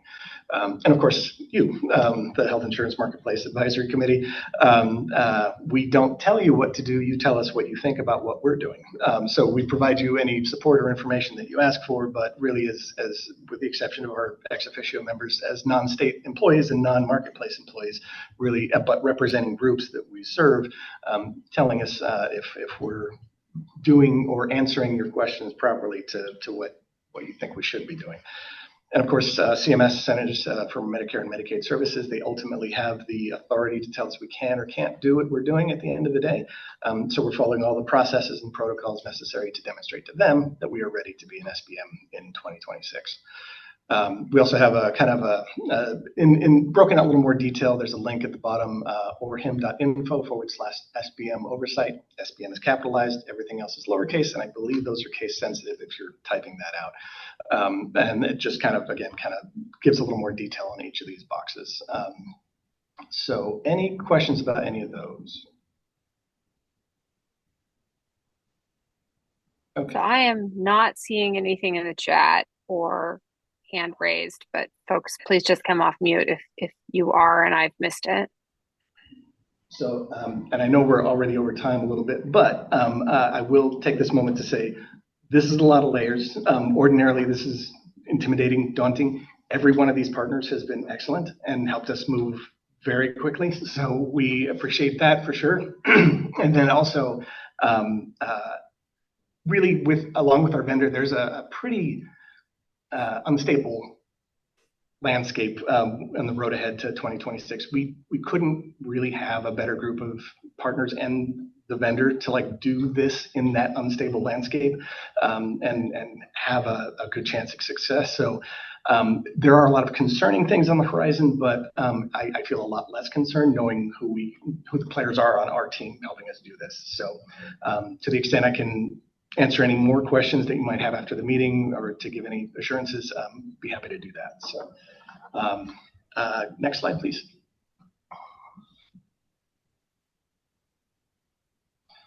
Upcoming partner engagements, I'll move through these very quickly. We just have our SBM project newsletter, has pretty wide distribution. Those come out quarterly. So we've got April and July. partner listening sessions with our insurance carriers, our partner agents, and with insurance agents and our application assisters. Have those quarterly as well. Written quarterly legislative updates as self-explanatory. Industry communications meetings, a forum with insurance carriers, partnering with DCBS, holding those in May and August. Our monthly updates in the agent community partner newsletter that's focused to those groups, and those come out mid-month every month, so May, June, July, and then marketplace monthly updates. Again, pretty wide distribution. Anybody can subscribe to those just to let folks know what we're doing on a marketplace-wide basis, not just this project, but for the marketplace as a whole, and that's also in the newsletter. And then tribal outreach and engagement, and that is kind of as needed and as identified. We answer to any questions we're asked by the tribes, but also try to partner up with other OHA programs to just be available at any events where the tribes might be, to hear anything that they might, just to be present, to be able to accept any input that they might have. So that's what we've got coming up. And I think I'll hand off to Dorosita for the next slide. Thank you, Victor. This is Dorosita Martishev again. So what's next is we're going to continue with negotiating the contract terms with the selected vendor to get insured. And then in parallel, we'll be working on, as we're gathering more information from those contract negotiations, we're going to build out a budget, schedule, and scope that is at a 10% level of accuracy. And then the last item to obtain that stage gate endorsement that is required and oversight provided by EAS is the cloud workbook, which is a planning tool for us to ensure that we alleviate any types of risks, benefits, or costs that are for using a cloud-hosted solution. And we continue to meet with the one team. At this point, we're touching base with them, but we'll continue as we go through the project. And if we need to, we find we need some discussions about refining those requirements between the one system and the state-based market system. We have those sessions in place and continue to collaborate with the one team. And then we will also, Amy with our marketing has been driving the brand development research. That work is continuing. And then, of course, Blue Crane, our IQMS vendor, the independent quality management services vendor, is producing the monthly and quarterly reports. Any questions for me on this, on next steps? I don't see any hands, but I think just hearkening back to Stacy's question, that's probably information the whole committee needs from an advisory and oversight perspective. So whatever the right way is to follow up on that, that would be helpful to know what the actions have been out of listening. Anyone else have anything? Not seeing. Okay, not seeing hands. I think that, Chicky, correct me if I'm wrong, but I think it's time for break. I think we're cutting it to 5 minutes, so I think we need to be back at 35 after. But Chicky, could you confirm me there? Dawn, can you unmute, please? You guys are unmuted right now already. Oh, great. Thank you. So this is just before we go to break, if we can please hold public comment. Thank you for that reminder. Is anyone signed up? Dawn, if you're aware? No, not yet. Okay. So Lindsay, we don't see any public comment flags also in the chat. Okay, thank you for checking. I'm trying to dance back and forth. For some reason, it is extra difficult for me. Oh, today I see one hand. Greetings, Lindsay. This is Jean-Pierre Cardenas from Kaiser. Really appreciate this forum and the updated details on the SBE implementation. As a carrier, I'm sure a bunch of carriers in the community are interested in whether OHIM has set a tentative kickoff date for when integration processes should begin, when carriers should begin to marshal our internal resources to be prepared to launch the integration process with y'all. So just wanted to hear your team's perspective on when a kickoff date might be expected for the project. This is Doris, I could respond, and then Chiki and Victor, feel free to chime in. At this point, our target date for completing negotiations and getting a contract executed with the selected vendor is the end of July. So, and one of our first pieces that we'll be working with the vendor is putting together a very detailed plan, and the activities that you mentioned will be part of that plan. So we'll be able to know more information more closer to hopefully the next time we meet in these sessions. But it's very typically within 60 days is typically when we'll have a more refined timeline to share with you. Roger that. Thank you very much. Really appreciate it. Just one more thing. We are aware that there's no such thing as too much time to when it comes to this. So we do want to start this as quickly as possible. We've, I believe Katie and Anthony have reached out, and at least what we wanted to do was gather contact information from the carriers for the appropriate IT contacts to get in touch with when we do start that process, so that we can hit the ground as quickly as possible. So even though we don't have details right now, because that will depend largely on the vendor, we do want to be ready to go as soon as we can. Thank you so much. Sorry, JP, and this is Chicky. Of course, I have to add something. So we'd like to recommend we have a listening session at the end of this month for carriers. I believe it's April 20. We'll follow up with a specific date and time. I'm sure between Katie or Anthony, somebody will send you the details. We have a listening session specifically for carriers, and we would love for you and other members of your team to be able to join us then as well. Roger that. Thank you so much, Chicky. Okay. Thanks all. I am not seeing more hands, so I would propose we go to break. And now I think we'll be appreciate the public comment and the reminder to me. I think 38 after, if folks could please come back and if you're able, turn on your cameras so we know you're back. And see you then. Thank you.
Okay, it is 38 after on my clock. Looks like the room is back.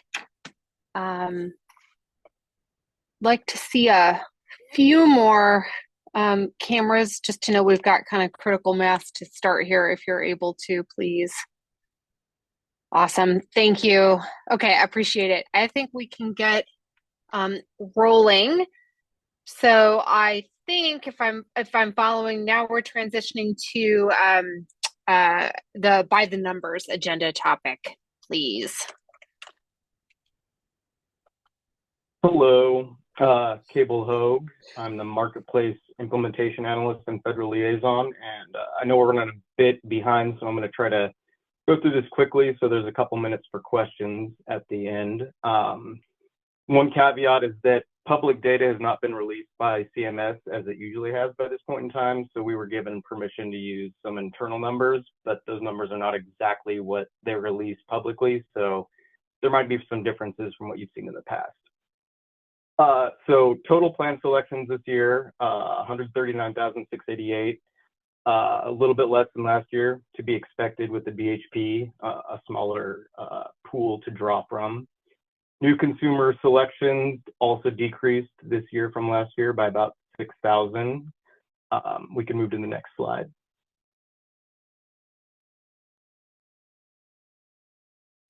Plan selections by metal level saw a pretty significant increase in bronze and decreases in silver and gold compared to last year. Again, with the silver, lots of those folks in that BHP range would be in that ESR level silver plan, so the decrease there is not surprising given that.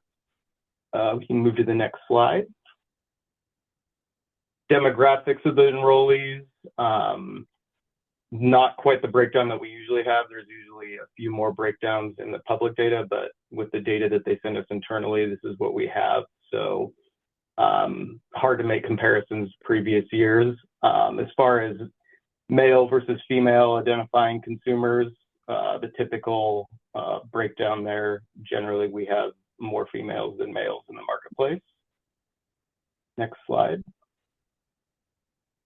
And the overall demographics by race ethnicity followed typical previous open enrollment periods, and you can see in the pie chart there where the majority of those folks are. We did have a slight increase in unknown race, non-Hispanic identifying consumers. So I guess less consumers felt comfortable sharing their specific race, ethnicity, background. Next slide. That might be the last slide, actually. Yeah, so I went through that pretty quickly. I'll open it up for questions if there are any.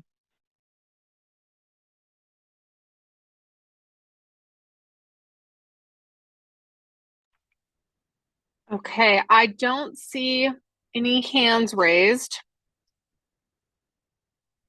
Anyone want to come off mute? Okay.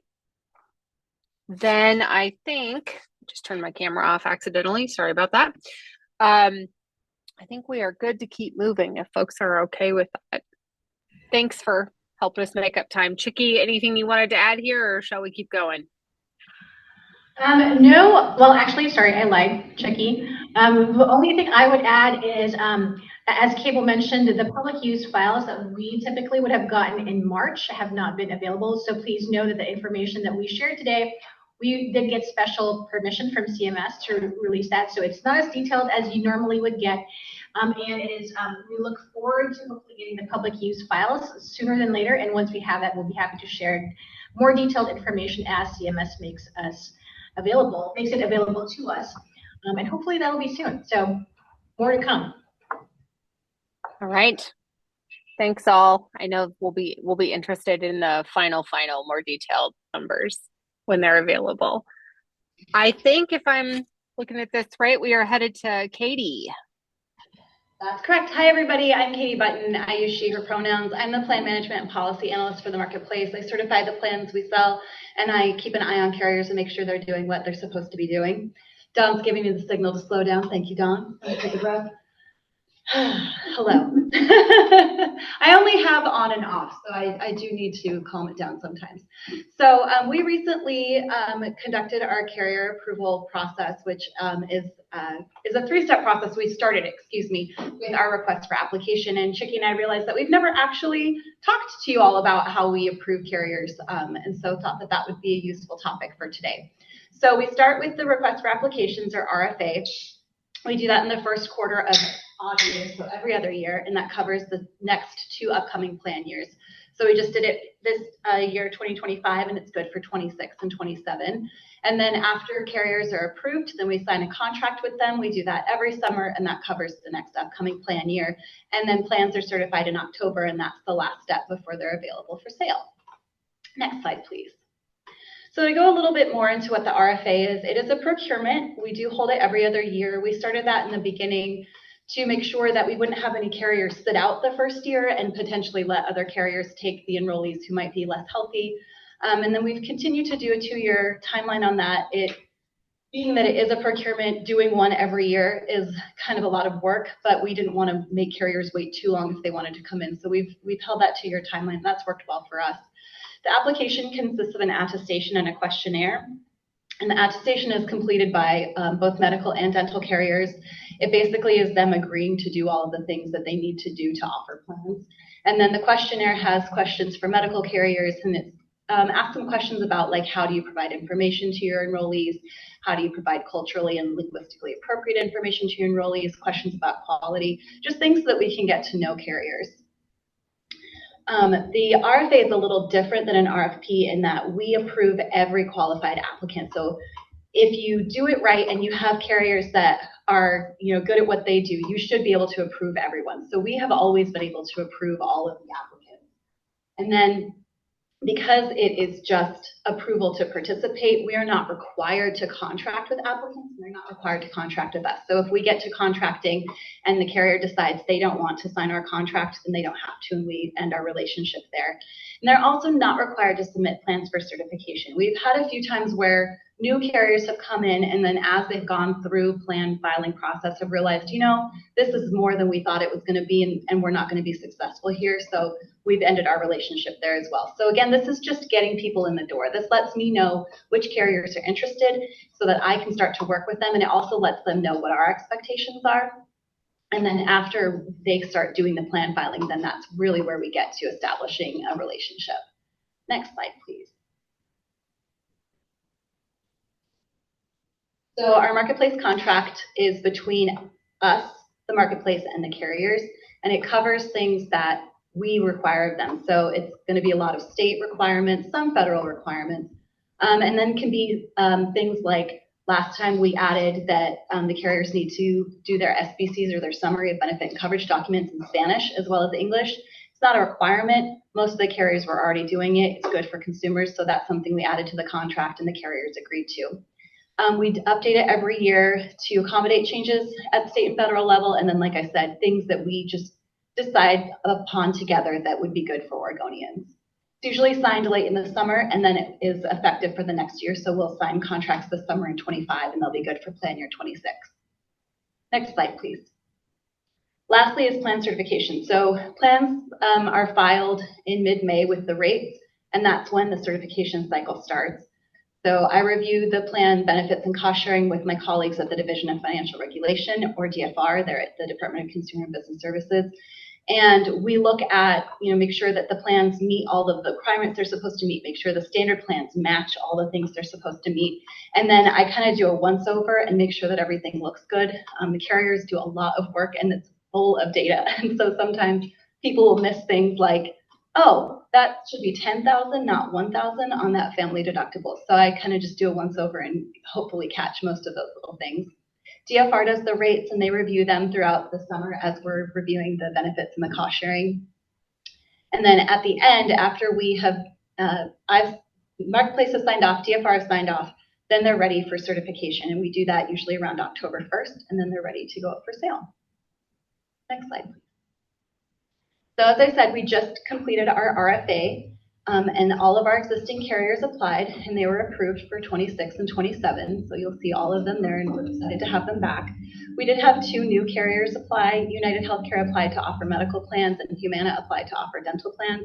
Because we will have 1 year on healthcare.gov and then be moving to our state-based marketplace, it is a lot of work for me and the carriers to get everyone together for that 1 year. So United and Humana are going to hold off and not offer plans with us until 2027. They can offer off-exchange plans. I'm not sure if they're going to do that, but they certainly can do that if they wish, and then we'll be looking for them to join us in 2027.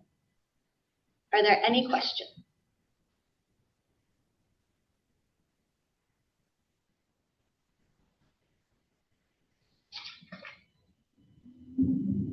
Go ahead, Kathleen.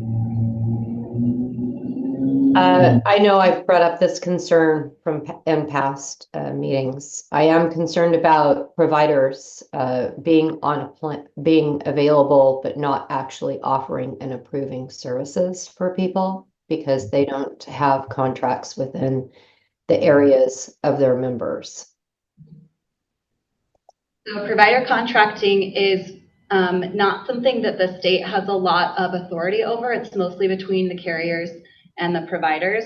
So if the providers and the carriers can't come together on contracting, there's not a lot we can do to encourage that. Carriers do have to meet network adequacy requirements, and those are set by DFR. And so in cases where it seems the carrier doesn't have an adequate network, DFR works with them. But ultimately, the carriers and the providers must come to contract on their own.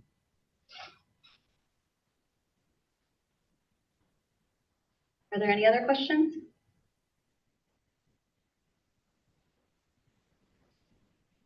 If I can just follow up with that, this is Chicky in the room. So Kathleen, thank you for raising your concern. We will collaborate with our partners in DFR and potentially look into that as in terms at least for how network adequacy and provider contracting, your concern that you've raised for a few times now.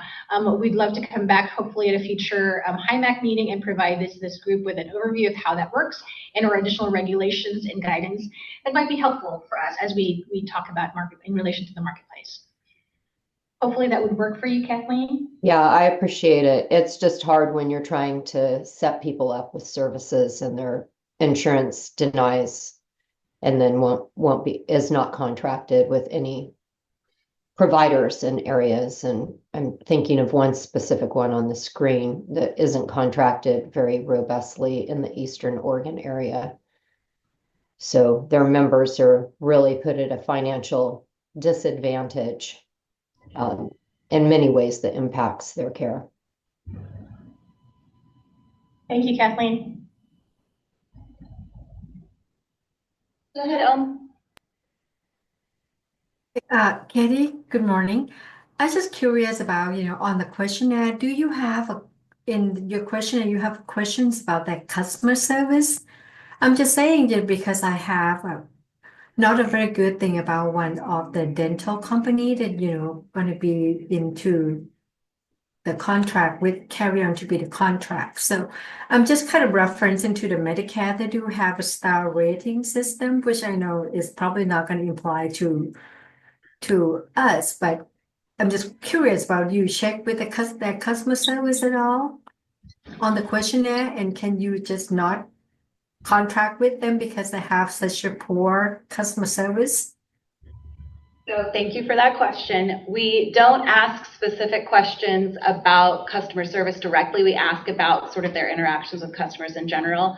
I will note that one of the requirements for plan certification is that carriers must be in good standing with DFR. And so if there is a carrier that is experiencing significant customer service issues, they wouldn't be in good standing with DFR, and then we would not certify their plans. I know the carrier you are referencing, and we are working with DFR and that carrier to try to correct those issues so that they can be in good standing for certification, and that is something that I will be closely monitoring throughout the summer.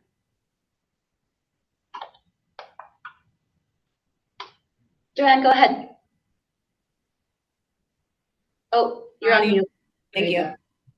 Okay, this is Joanne. I'm online. So as a provider, I share these concerns as well.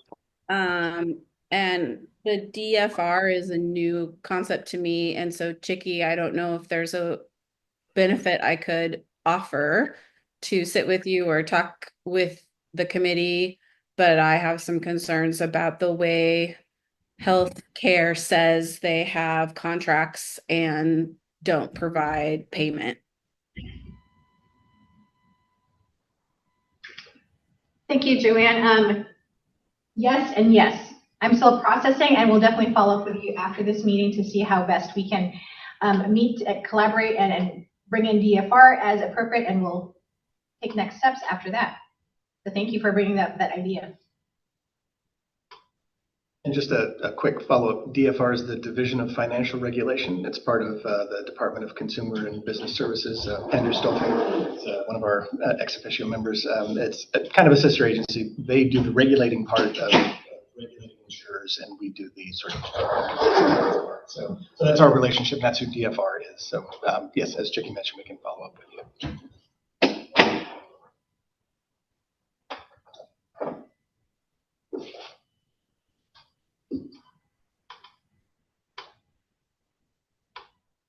I am looking to see if there are other hands. I don't think so, but one more time. One more hand, sorry. Oh, so, okay, got it. Sorry, I thought it was same hand, please. Is it the Healthcare Insurance Advisory Committee's goal to have as many healthcare insurance companies for choice? Is that a goal, to have many choices for members to sign up for? Yes, we definitely want to have choices. I will note that most of our carriers are actually Oregon domiciled carriers, so they are homegrown. So that's partly why we have so many, because they are here. And so I'm not really looking for more carriers. I'm happy United is going to come join us in 2027. We don't feel like we are hurting for carriers. So I'm not, actively going out and trying to recruit people, but obviously we want to have a market that is well regulated and has competition so that people can find choices that they're interested in finding.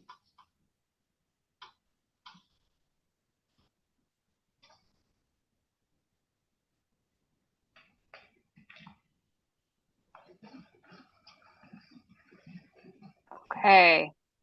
I am not seeing other hands, so I think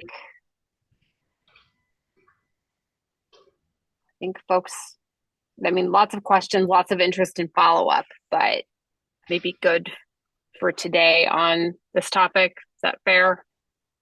Group? Looks like it. Okay. Then I think we're moving to marketplace integrity and affordability proposed rule. Please take it away. Good morning. I'm Anthony Behrens. I'm a senior policy advisor with the marketplace. I'm here to talk to you about the exciting world of federal regulations. So just to give a little context for the organization of these slides, I borrowed heavily from a joint presentation that was given by the Urban Institute and Georgetown Center on Health Insurance Reforms. So specifically, I'm here to talk to you about the marketplace integrity and affordability proposed rule. This rule was published in the Federal Register on March 19th, and they gave us until April 11th to file comments. And usually, well, not usually, always we get at least 30 days from the time of publication in the Federal Register to comment. The feds seem to be moving pretty quickly on these rules, and I'll talk about that a little bit later on as well. But a lot of the rules will be kind of take place immediately after the rules are finalized, and some will take place, become effective for the next open enrollment, while others, few others will become effective on the following plan year, so 2027 plan year. Next slide, please. So basically, the Feds announced two sort of overarching goals in releasing these rules. One, to address fraud and improper enrollments, and another to reduce premiums in a way that largely they hope to increase unsubsidized enrollments. So one of the justifications for a lot of the rules was we saw in the last year or so in other states, we didn't really see this in Oregon at all, but a number of agents, unscrupulous agents that were making unauthorized plan switches. And then CMS also cited that individuals with lower incomes were overstating their incomes to qualify for tax credits. And they tried to provide some data for that, but they didn't really succeed in that department. And there's not really a lot of evidence that people are actually, excuse me, overstating their incomes to qualify for tax credits. We haven't seen that. I don't know that other states have seen that either. And the reduction in premiums to increase unsubsidized enrollment is really, sorry. It's really, Peter, it's okay, bub. It's okay. Is really coming at the expense of those enrollees who are receiving premium tax credits, unfortunately. The proposals in the rule kind of fall into three categories. So there's reducing affordability and benefits, there's narrowing eligibility, and imposing barriers to enrollment. A lot of the rules really are rollbacks of Biden era rules, kind of going back to the first Trump administration rules that we saw. Next slide, please.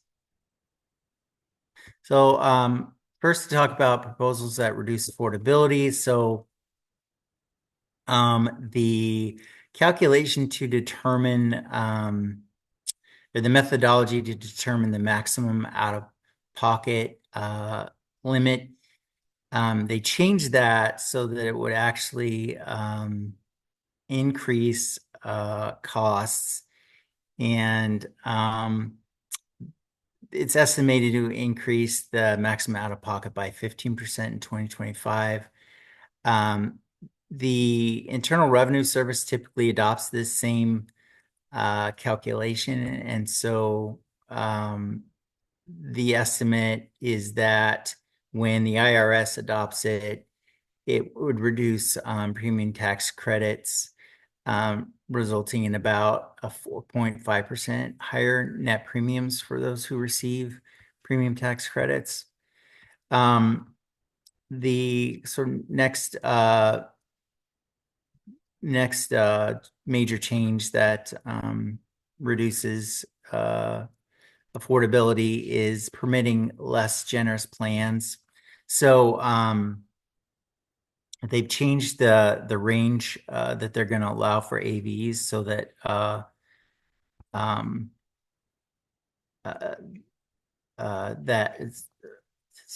so that less generous plans can be provided.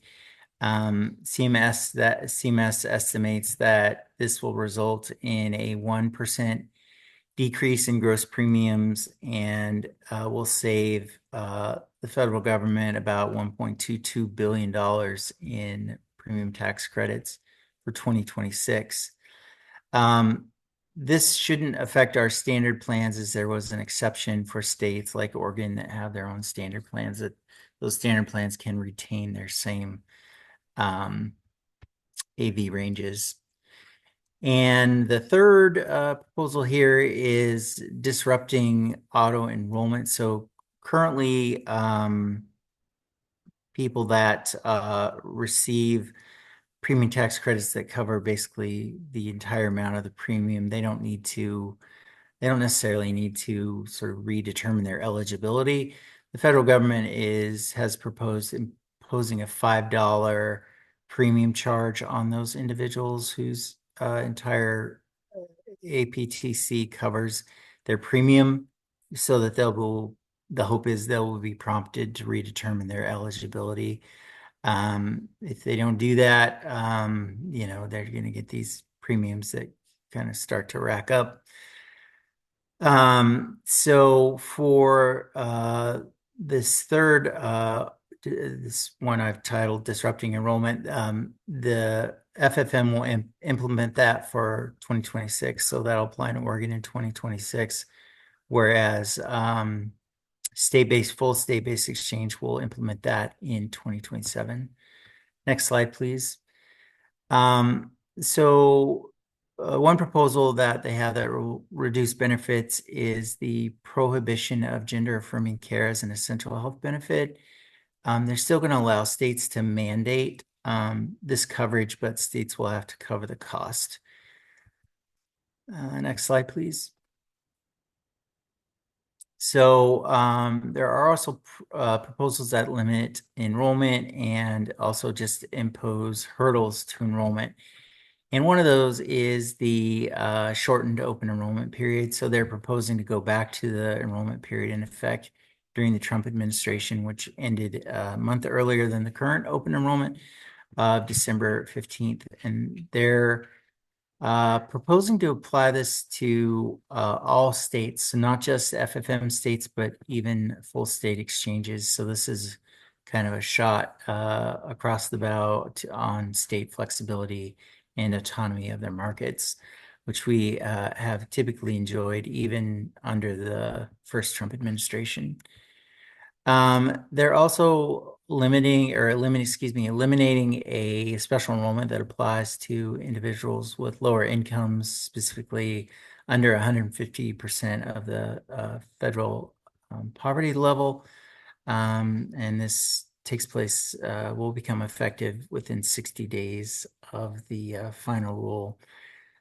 We don't really expect this will impact Oregon a whole bunch because of BHP and Medicaid expansion. And then the third one here is requiring increased documentation for SAP triggering events. So requiring all states to basically verify at least 70% of all SAPs. And that will apply to both full state SBMs and FFM states. Next slide, please. So continuation on this theme of limiting enrollment and imposing administrative hurdles. So the Biden administration implemented a rule that allowed for individuals to reconcile their taxes basically every 2 years as opposed to every year. These proposed rules want to go back to requiring it to be reconciled every year. And then the next one is data matching inconsistencies. So the Biden administration started to allow for self attestations of income when the IRS showed income below. They started to allow self-attestations. The proposed rule now says no self-attestations if the individual's income is below 100% FPL, but they're attesting a higher income. So that's the federal government's CMS's allegation that we're actually seeing this happen. So they're trying to address that when there's no other data available, and so the attestation doesn't quite match what the IRS has. Additionally, there's the removal of a 60-day extension to resolve these DMIs. It was an automatic extension. The good faith extension is still in effect. So if for some reason a person couldn't resolve the DMI within their allowed timeline, and they had a good reason for not being able to do that, then they would still be allowed the additional time. Let's see, next slide, please. So there are proposals that narrow eligibility as well. So they're removing the eligibility for DACA enrollees. They are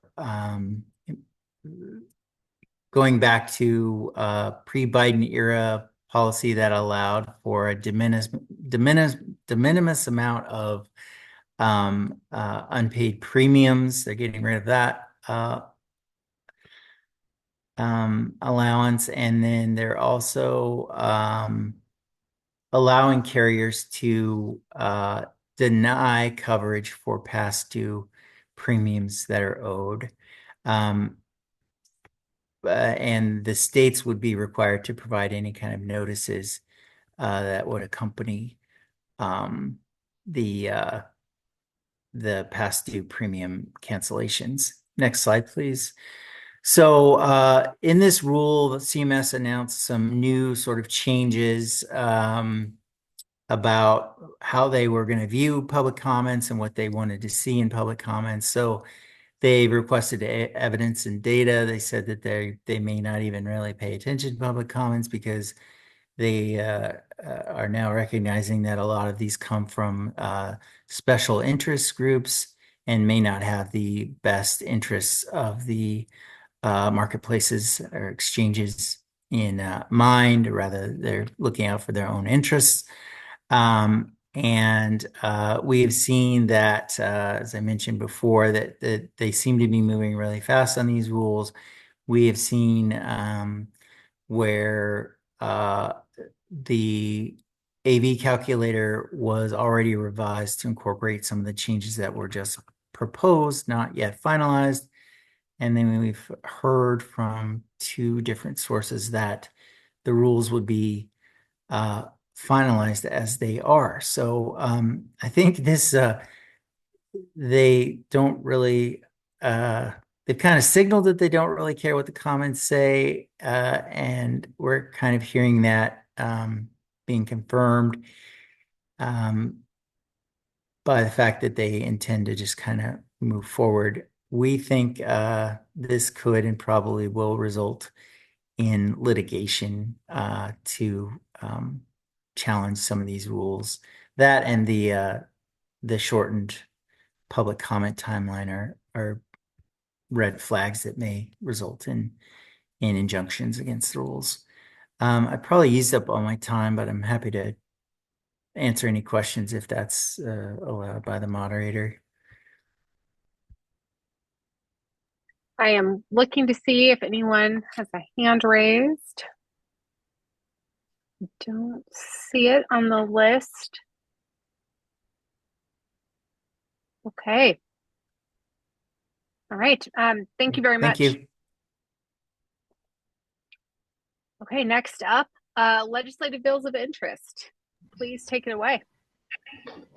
Yeah, good morning, everyone. Still morning? Yeah, still morning. My name is Mary Beth Milieu. I'm a senior policy advisor with the Oregon Health Authority Government Relations team. And I've just put together some information about bills that we're seeing in the Oregon legislature this session and some information about where this session is at. So on this slide, you just see some general number information. You know, as of this week, we're actually as of today, 54.09% of the way through, which may not feel like a big deal to people, but for those living in it every day, it feels like a big deal. You know, we've had 3,419 bills introduced as of Tuesday of this week. There were actually a few more introduced yesterday as well. And OHA is currently tracking 792 active bills. We were tracking more, but as session goes on and deadlines come and go, bills die off. So that number is just reflective of where we're at today. Next slide, please. Okay, so the first bill we're going to talk about is one of the only bills we're tracking that's gone all the way through the process and has been signed by the governor, and that's House Bill 2010. This is the hospital and insurer assessment bill. It was a high priority for the governor's office and a high priority for legislators, so it was actually one of the first bills to pass all the way through the process this session in general. Next slide. This slide just depicts bills of interest to this group, or that may be of interest to this group, that they started on the House side, they went through their first committee, and now they cost money, so they've gone to the Ways and Means Committee to sit for a while until they're ready to process through things. I will say that we don't anticipate seeing a lot of movement in Ways and Means until after the May revenue forecast. So things that went to Ways and Means will likely sit for a bit before they see any more movement. On this slide, I think a couple that might be of particular interest to you all would be House Bill 2537, which is establishing the Veterans Waiver Program in OHA. This would expand benefits for low-income veterans. And then the other one I would call out is House Bill 5025, which is OHA's budget bill. And this is one that's getting a lot of public hearings. We actually just did an informational presentation on this for the state-based market project yesterday. So you'll see this one has a lot of things scheduled, and that's just because they get to ask very specific questions and ask for specific presentations. So next slide. Now, these are similar bills, but these are bills that started on the Senate side and have gone to Ways and Means, so again, likely going to sit for a while. You'll see some of these are insurance mandate bills, like Senate Bill 56, that's just requiring coverage of new services. But we're also seeing quite a few bills, like Senate Bill 451, that prohibit cost sharing for various services. So those can also have impacts on premiums and things like that. And I think we can go to the next slide. Okay, these are a special couple of bills because these bills started on the House side, but they were referred to rules to keep them alive so that the deadlines that have happened over the last couple of weeks didn't impact them. Because bills in rules and revenue don't die, they can stay alive through the end of session. So essentially, the bill sponsors weren't ready to move these. They didn't feel like they were adequately fleshed out to get to Ways and Means or the floor, wherever they needed to go. So they just voted to move them to rules so they could continue to work on them. House Bill 3212 is maybe of particular interest because it relates to pharmacy benefit managers, and it's sort of been a highly anticipated bill that has had a lot of work going into it over the last year. So we're keeping a close eye on it to see where that one lands after its stay in rules. Next slide. Okay, and these are bills that started in the House or the Senate. They didn't need to go to Ways and Means because they didn't cost money or they didn't cost enough money to go that route. And so they moved to the floor and they're voted on by the full chamber and passed to the other side. So one that is not on this slide that I want to flag is one that actually was introduced yesterday, and that's House Bill 3964. And that creates a process for health insurers and health providers to choose to mediate or arbitrate when they're not able to agree on a new contract. And it also gives decision-making authority to the governor, and it permits penalties as well if those entities cannot reach agreement. So again, that dropped yesterday. We haven't had a lot of time to flesh out what it means, but and it also hasn't been referred to a committee yet. So we'll see where that one goes, but it's sort of fresh off the press. I think we can go to the next slide. Okay, so this is the remaining deadlines of session. This is the last of the gauntlet that we have to get through. So our next deadline will be the second chamber posting deadline. That means that a work session for a bill has to be scheduled in the second chamber, and then the 23rd is when it has to have had a work session in its second chamber. And I will note that bills in Ways and Means or rules or revenue don't apply to those committees. So things that are in those money committees or rules committees might live on. And this session, it could go all the way to June 29th, but they've set a target end date of June 19th. And I've been told by a lot of legislators that they have vacations starting June 22nd. So I think they're really, really trying to stick to that June 19th date. But we'll see how they're able to do. So that was all the information I had for you. I'm happy to answer questions if there's anything specific folks want to hear about. Yeah, Stacy. Stacy's hand is up. Hi there. So Stacy Carmichael. I was wondering if you could talk a little bit more about Senate Bill 822.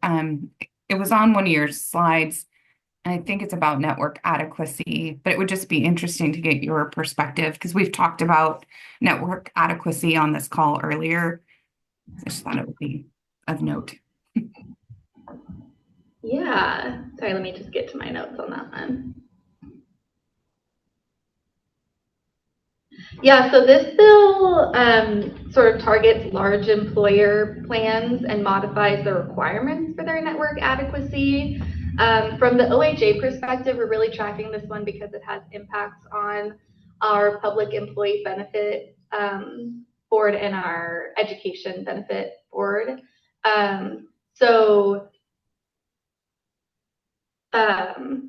We have put a fiscal on it and sent that over to the legislature. So right now they're sort of evaluating what that fiscal looks like and determining if that's something that they want to move forward. I think that as far as the likelihood of it moving or passing, we'll have to wait until the May revenue forecast to see what that looks like because Ways and Means chairs are not willing to really entertain much until they know what that revenue forecast is like. But yeah, from the OHA perspective, the largest impact that we see on this one relates to our PEB and OEB services.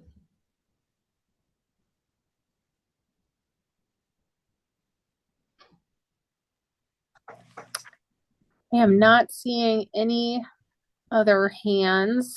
Looks like your hand is up. Quick one. Thank you. Can you, on HB 2540 that just passed on our pocket and deductible that the insurer has to credit, do you know what type of treatments they are?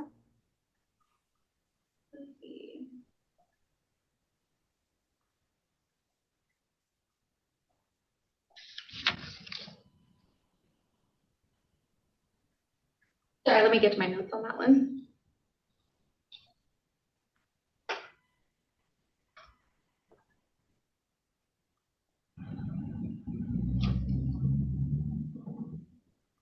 So it looks like that it's not specific to a certain treatment, but more situational. So like if the claim is submitted in a certain way or if certain discount rates apply. But it doesn't look like it pertains to a specific treatment type. Thank you. Any other hands? Okay, I think that is it there. Thank you very much for the update. Amy, I think we're turning to you. Thank you. Hi, everyone. My name is Amy Coven, and I'm the Marketplace Communications and Public Engagement Analyst. And I know we're running behind, so I will try to move quickly. But I know I'm also lost on the agenda. So next slide, please. I'm going to talk about our branding initiative. And the first thing I wanted to go over was just kind of to let you guys know where we've been on the naming journey so far, and where we're at now. So the state-based marketplace naming journey has been just that. It's been a journey. We've taken a number of steps to get to where we are now, which is the pink box. And Chicky and I, as well as, sorry, I'm having a hard time with words today. A group of sponsors for this project have, or initiative, I should say, have done a lot of work behind the scenes to um, get us down to a narrow group of candidates for our state-based marketplace name. So that started with discovery, where we did a thorough analysis of our current brand, where we hope to go. We really dove deep into other state-based marketplaces, what their names are, what we're hoping to achieve, and really get out of our name. Out of that discovery session, we really moved into planning, where we put together, based off of a really thorough questionnaire, we put together a naming brief, which really is kind of the blueprint for our naming journey. So this is kind of a foundational document that outlines our goals, our aspirations, if you will. Just lays the foundation, so to speak, so that everyone who's taking part in this initiative is really on the same page, and we can kind of go back to that if we need to remind ourselves what our goals are. We haven't had any issues yet, but if we ever have disagreement. Out of that strategic planning, Quinn Thomas, who is our marketing firm, took that naming brief and developed 175 or more names. I don't really know how many for sure. There was a long list that were inspired by that naming brief.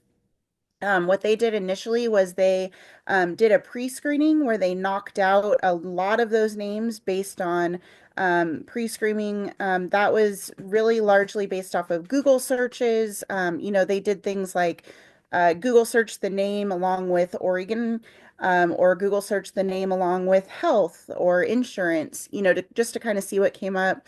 They did some preliminary URL searches. They did some preliminary trademark searches, to see kind of what was available and what was already in use. So that did knock that list down to about 40 names. And then Quinn Thomas brought 6 names to us that they felt were the 6 strongest, to presentation one, and that was to our SBM naming initiative sponsors. So we had a presentation. We got feedback from the sponsors. We got feedback from the marketplace team.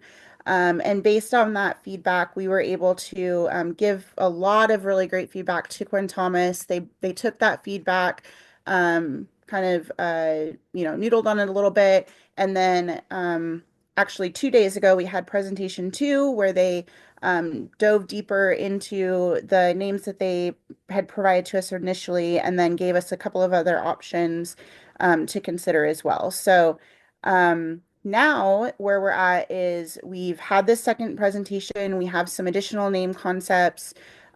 We've aligned on kind of the favorites of the group, based on the initial feedback from the sponsors, the initiative sponsors. And so we're going to take the short list and get feedback from you all.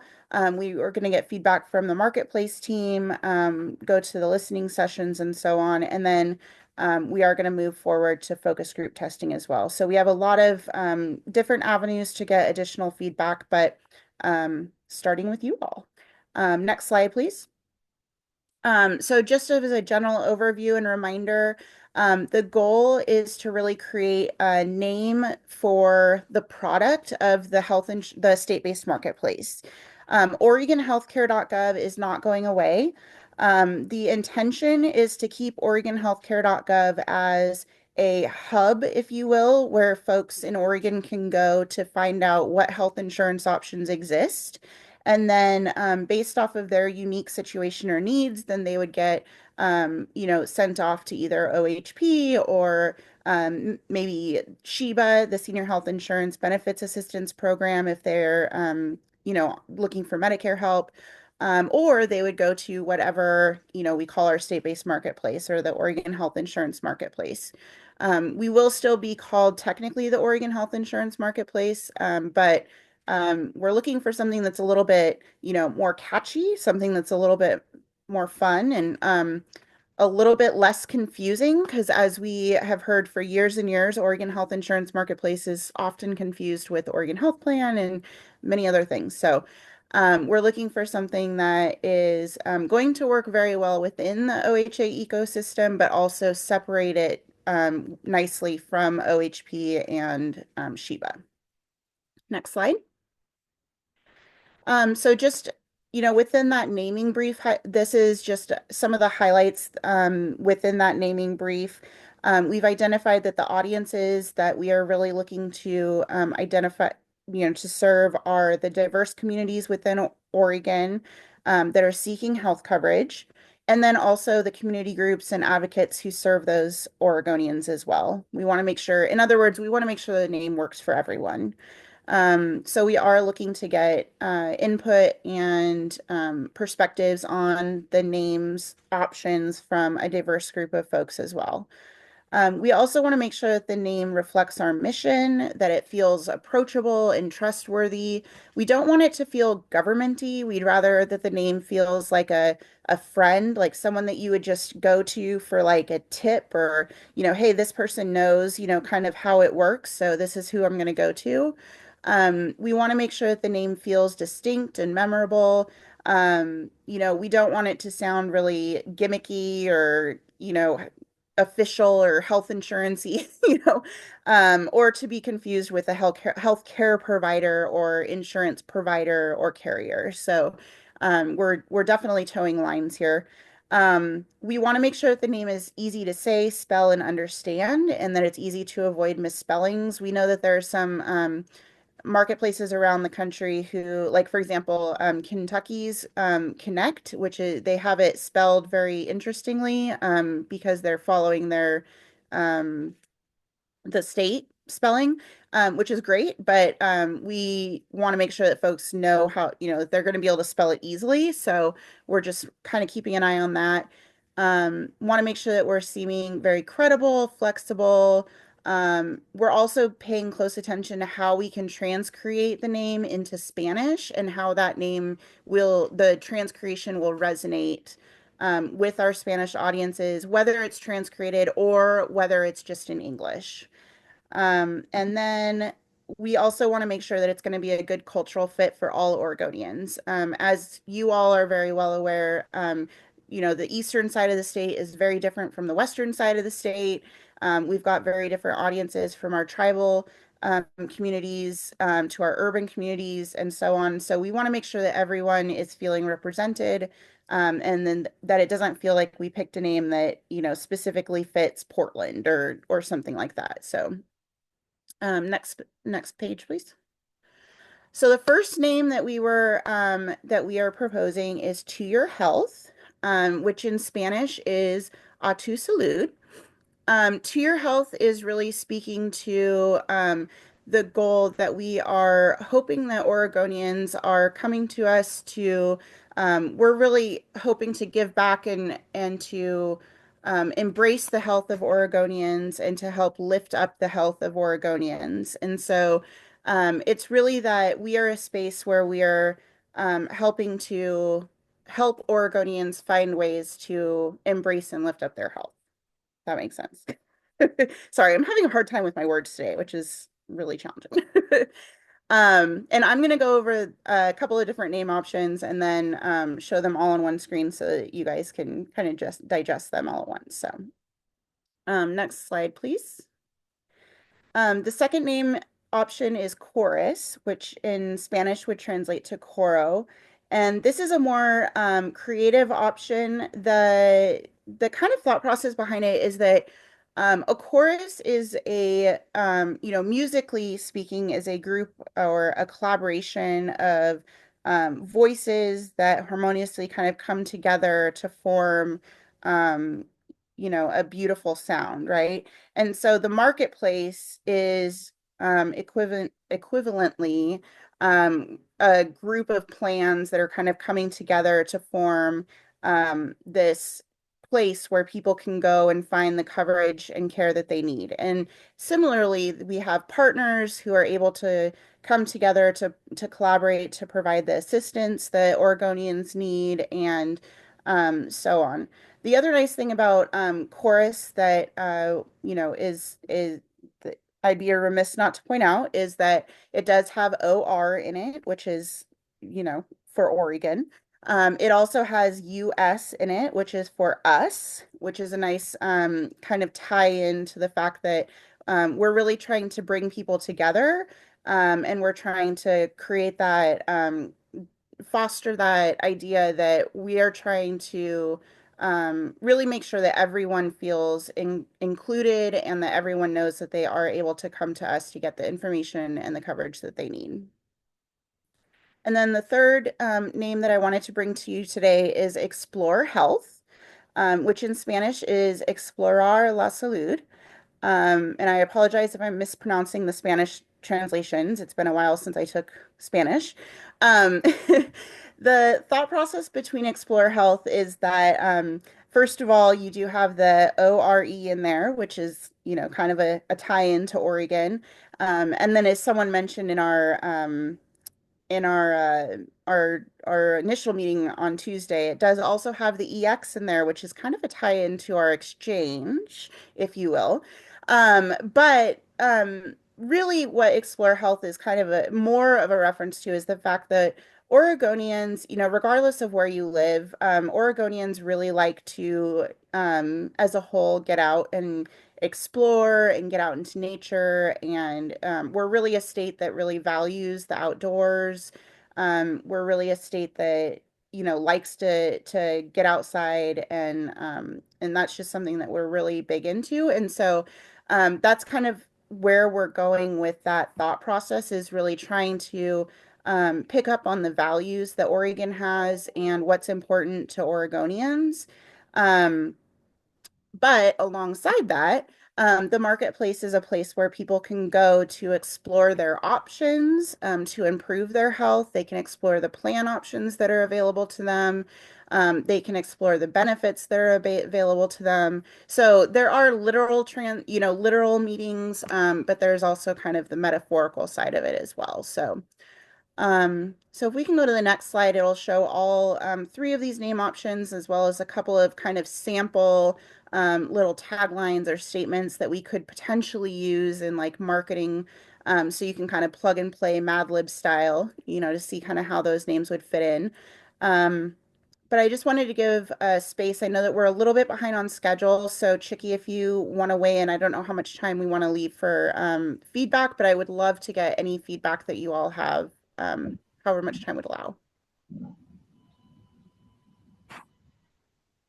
You had a lot of a buffer in the wrap up, so I think we're good. So please, so this is Chicky. Yes, please. If you have any feedback you'd like to share today, we would love to hear it. And of course, if you have questions as well, we would also love to hear it. So looks like Stacy is excited. She's got her hand up. I like the kind of work that you do, Amy. I don't do it. I appreciate it because I would never be able to pick a name, and if I did, it would be very silly. I love all of these. My favorite, I think, is 3.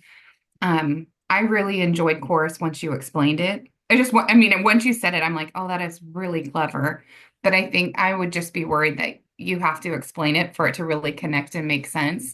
But that was my only feedback, and I'm really excited to, hear what others think. And as the work that you do with other groups, it'll be really exciting to see what comes out of it. So thank you, and to your team that put that together. Thank you, Stacy. I'm so sorry. I don't know who is next, but Shannon, you're next in my little picture screen. So I'm going to say your name next. Thank you. I really appreciate all the layers that went into coming up with these options. Having said that, I love number 3 as well. Mostly because when I hear Explore Health, that evokes that there's options. There are, new things that maybe I haven't considered that I can look into. And so for me, that it speaks to me. It calls to me a lot more. Yeah. Thank you so much. Mhm. Charlie, you are the next box that I can see. Okay. I mean, I think I would echo number three being my favorite. I mean, to me, I appreciate all the kind of categories that you're looking at to choose this, but to me, the main thing is, does someone see it and think, oh, this is the place where I choose my health insurance? And the first two, I think, like, once you explain them, I can see that, but I mean, it seems like we really need something that someone's just going to immediately be able to identify as something related to healthcare and health insurance. So I think number three uh, does the best at that. Thank you. Kathleen? I would echo.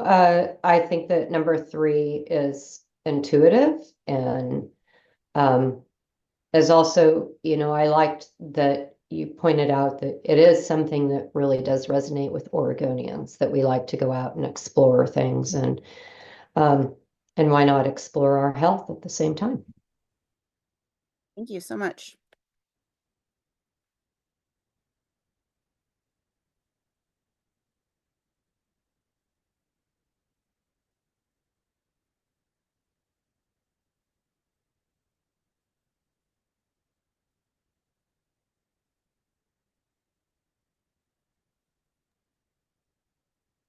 I don't see any other hands. But please chime in.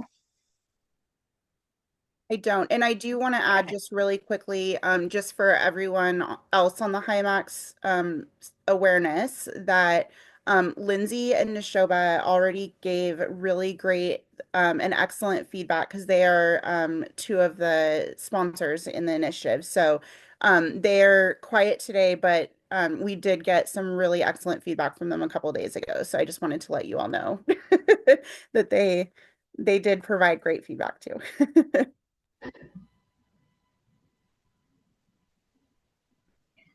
Okay, so Amy, I don't think there are any virtual hands up anymore, but please know, HIMAC members, if you have any other thoughts, our virtual door is always open. We're always available through email or text. If, for example, something else popped up, if you have ideas, if you have suggestions, no matter how silly they may be, Stacy, it might be the coolest thing ever, please do send them our way. We're open to suggestions as well. And I think I have one more slide. I don't remember for sure. I do. So I just wanted to share with you all kind of the next steps of where we're going from here. So thank you all for your feedback. Just like Chicky said, if you have any additional feedback, please feel free to send that over sooner rather than later if you can, only because we're hoping to make a finalized decision on the top 2 or 3 choices as soon as possible, just so that we can kind of move forward and prepare. We will be gathering, like I said before, feedback from our partners and from the team, and then moving forward to start thinking about creative direction. Once we have the top 2 or 3 choices nailed down and finalized, we will move forward with our Department of Justice to do some trademark reviewing to make sure that should say 2 to 3 choices, not 23, by the way. To make sure that we can actually trademark the names and that they're actually available. And then we will actually get feedback from folks on the creative direction as well. We will be bringing the name options as well as proposed creative direction to the focus groups. So they'll be able to get a little bit more than just the names. They'll be able to get a little bit of conceptualization around like how the names would actually be used, which I think would be helpful, especially for like chorus, for example, where it needs a little bit more of that explanation. So just kind of keep that in mind. Once we get that feedback from the focus groups, we'll be able to make a final decision on the brand name and the creative direction, and then we'll move forward to implementation with rollout beginning in phases starting in March of 2026. So that's kind of where we're going right now. And thank you so much for all of your feedback. This is a really great and exciting project, initiative. And it's really been really fun to work on. It's kind of been the first like tangible thing that I feel like I've been able to do. So thank you again for your feedback. Thanks, Amy. It's been interesting to see the names unfold in the process. And I don't know, I think Stacy would do a better job naming than I would. So, I'm just pretty confident of that. So I'm glad there are experts working on this. I think we are headed to public comment next. Yep. Okay, great. Don, is there anyone signed up for the second round? Excuse me, no, there's not. Okay, thanks for confirming. I'm just looking at the list here. If oh, I see a hand. Please go for it. Greetings. This was a fabulous presentation, so thank you to the OHIM team for providing something so informative and engaging. We are very eager to see the exchange evolve and be birthed into its own thing. So very exciting. We definitely appreciate the opportunity to provide feedback and comment on all of the various things presented here. Just as a question, will there be kind of an integrated sort of email that gets sent out of all of the various things that the marketplace team is looking to receive comment on? Or should we utilize the slides that are released that then base the scope of our comment on that? So just wanted to share. JP, this is Chicky. So that's a really good question. Right now, I think we are in the process of taking inventory of the different opportunities for comment, if you will, right? Yep. Now we have the listening sessions. We've been doing that for actually more than a year now, but recognizing that things are definitely going to ramp up. So great question. I don't have an answer for you today, but it's a fantastic suggestion in terms of consolidating, at least making it easier for everybody in terms of like, please comment on this, please comment on that. We will most likely utilize our newsletter, our Gov Delivery newsletter, and where folks can sign up for that through orhim.info/SBM transition. Look at me, I've memorized the URL. So please, if you haven't signed up for that, please do so. And then we'll make sure to communicate. We'll plan on that. We'll plan on other opportunities for feedback gathering, and we'll come up with a better plan. So can we do an IOU in terms of how to move forward with how to consolidate requesting for feedback and how best to really tee it up for everybody? Roger that. Absolutely. We are eager and excited partners to participate here at Kaiser, so we definitely welcome the opportunity to provide feedback. Thank you so much for today's presentation. Thank you, Jakey. And this is Katie. Obviously, carriers, you can always feel free to email me about anything and everything, and I will keep track of the things while we're working out a system. Thanks, Katie. Anyone else have public comment? Just looking through the list. I don't see any other hands.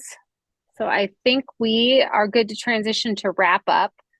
I have a couple things written down here. One, there were a few follow-ups requested from presentations that are probably appropriate for sort of broadly for the HIMAC. So deferring, of course, to staff on how best to handle that. I also have a note here that Chicky, you have a few remarks to share. I do. So if I can ask Commissioner Stolfi if he's available to go on camera. So 5 months to the year, 5 years to the month. Sorry, I split that up. 5 years to the month. So April of 2020, Commissioner Stolfi became the permanent director. I believe, I'm sure he became the permanent director of DCBS a lot sooner than April of 2020, but he joined the Health Insurance Marketplace Advisory Committee on April of 2020. And I am very, very sad to say that I'm sure the governor is very happy to appoint him to become the new director of the Oregon Employment Department starting in June. So Andrew, this is our last meeting with Commissioner Stolfi. So Andrew, if you have any comments or updates you'd like to share with the committee, please do so. Thank you, Chiki, and good morning still, everyone. Nothing really to share. I've absolutely loved being a part of this group as a member for the last couple of years and tracking it very closely when I started as insurance commissioner 7 years ago. I'm going to very much miss being involved in health policy and health policy work, but am very excited for the opportunity to go lead a different team in the enterprise. And I'll be watching with great interest as our state place marketplace gets stood up, and can't wait to see the final name and logo and everything else, and wish everyone nothing but the best. But thank you so much, Chiki. Appreciate you calling me out. Thank you, Andrew. So I believe we will be working with DCBS leadership. So the seat that Andrew is sitting on is an ex officio by the Department of Consumer and Business Services. We will be working with them to identify either an interim or a permanent as they go through a recruitment for the DCBS director. So please know that seat will be empty, maybe for a little bit, maybe for a long bit, we don't know.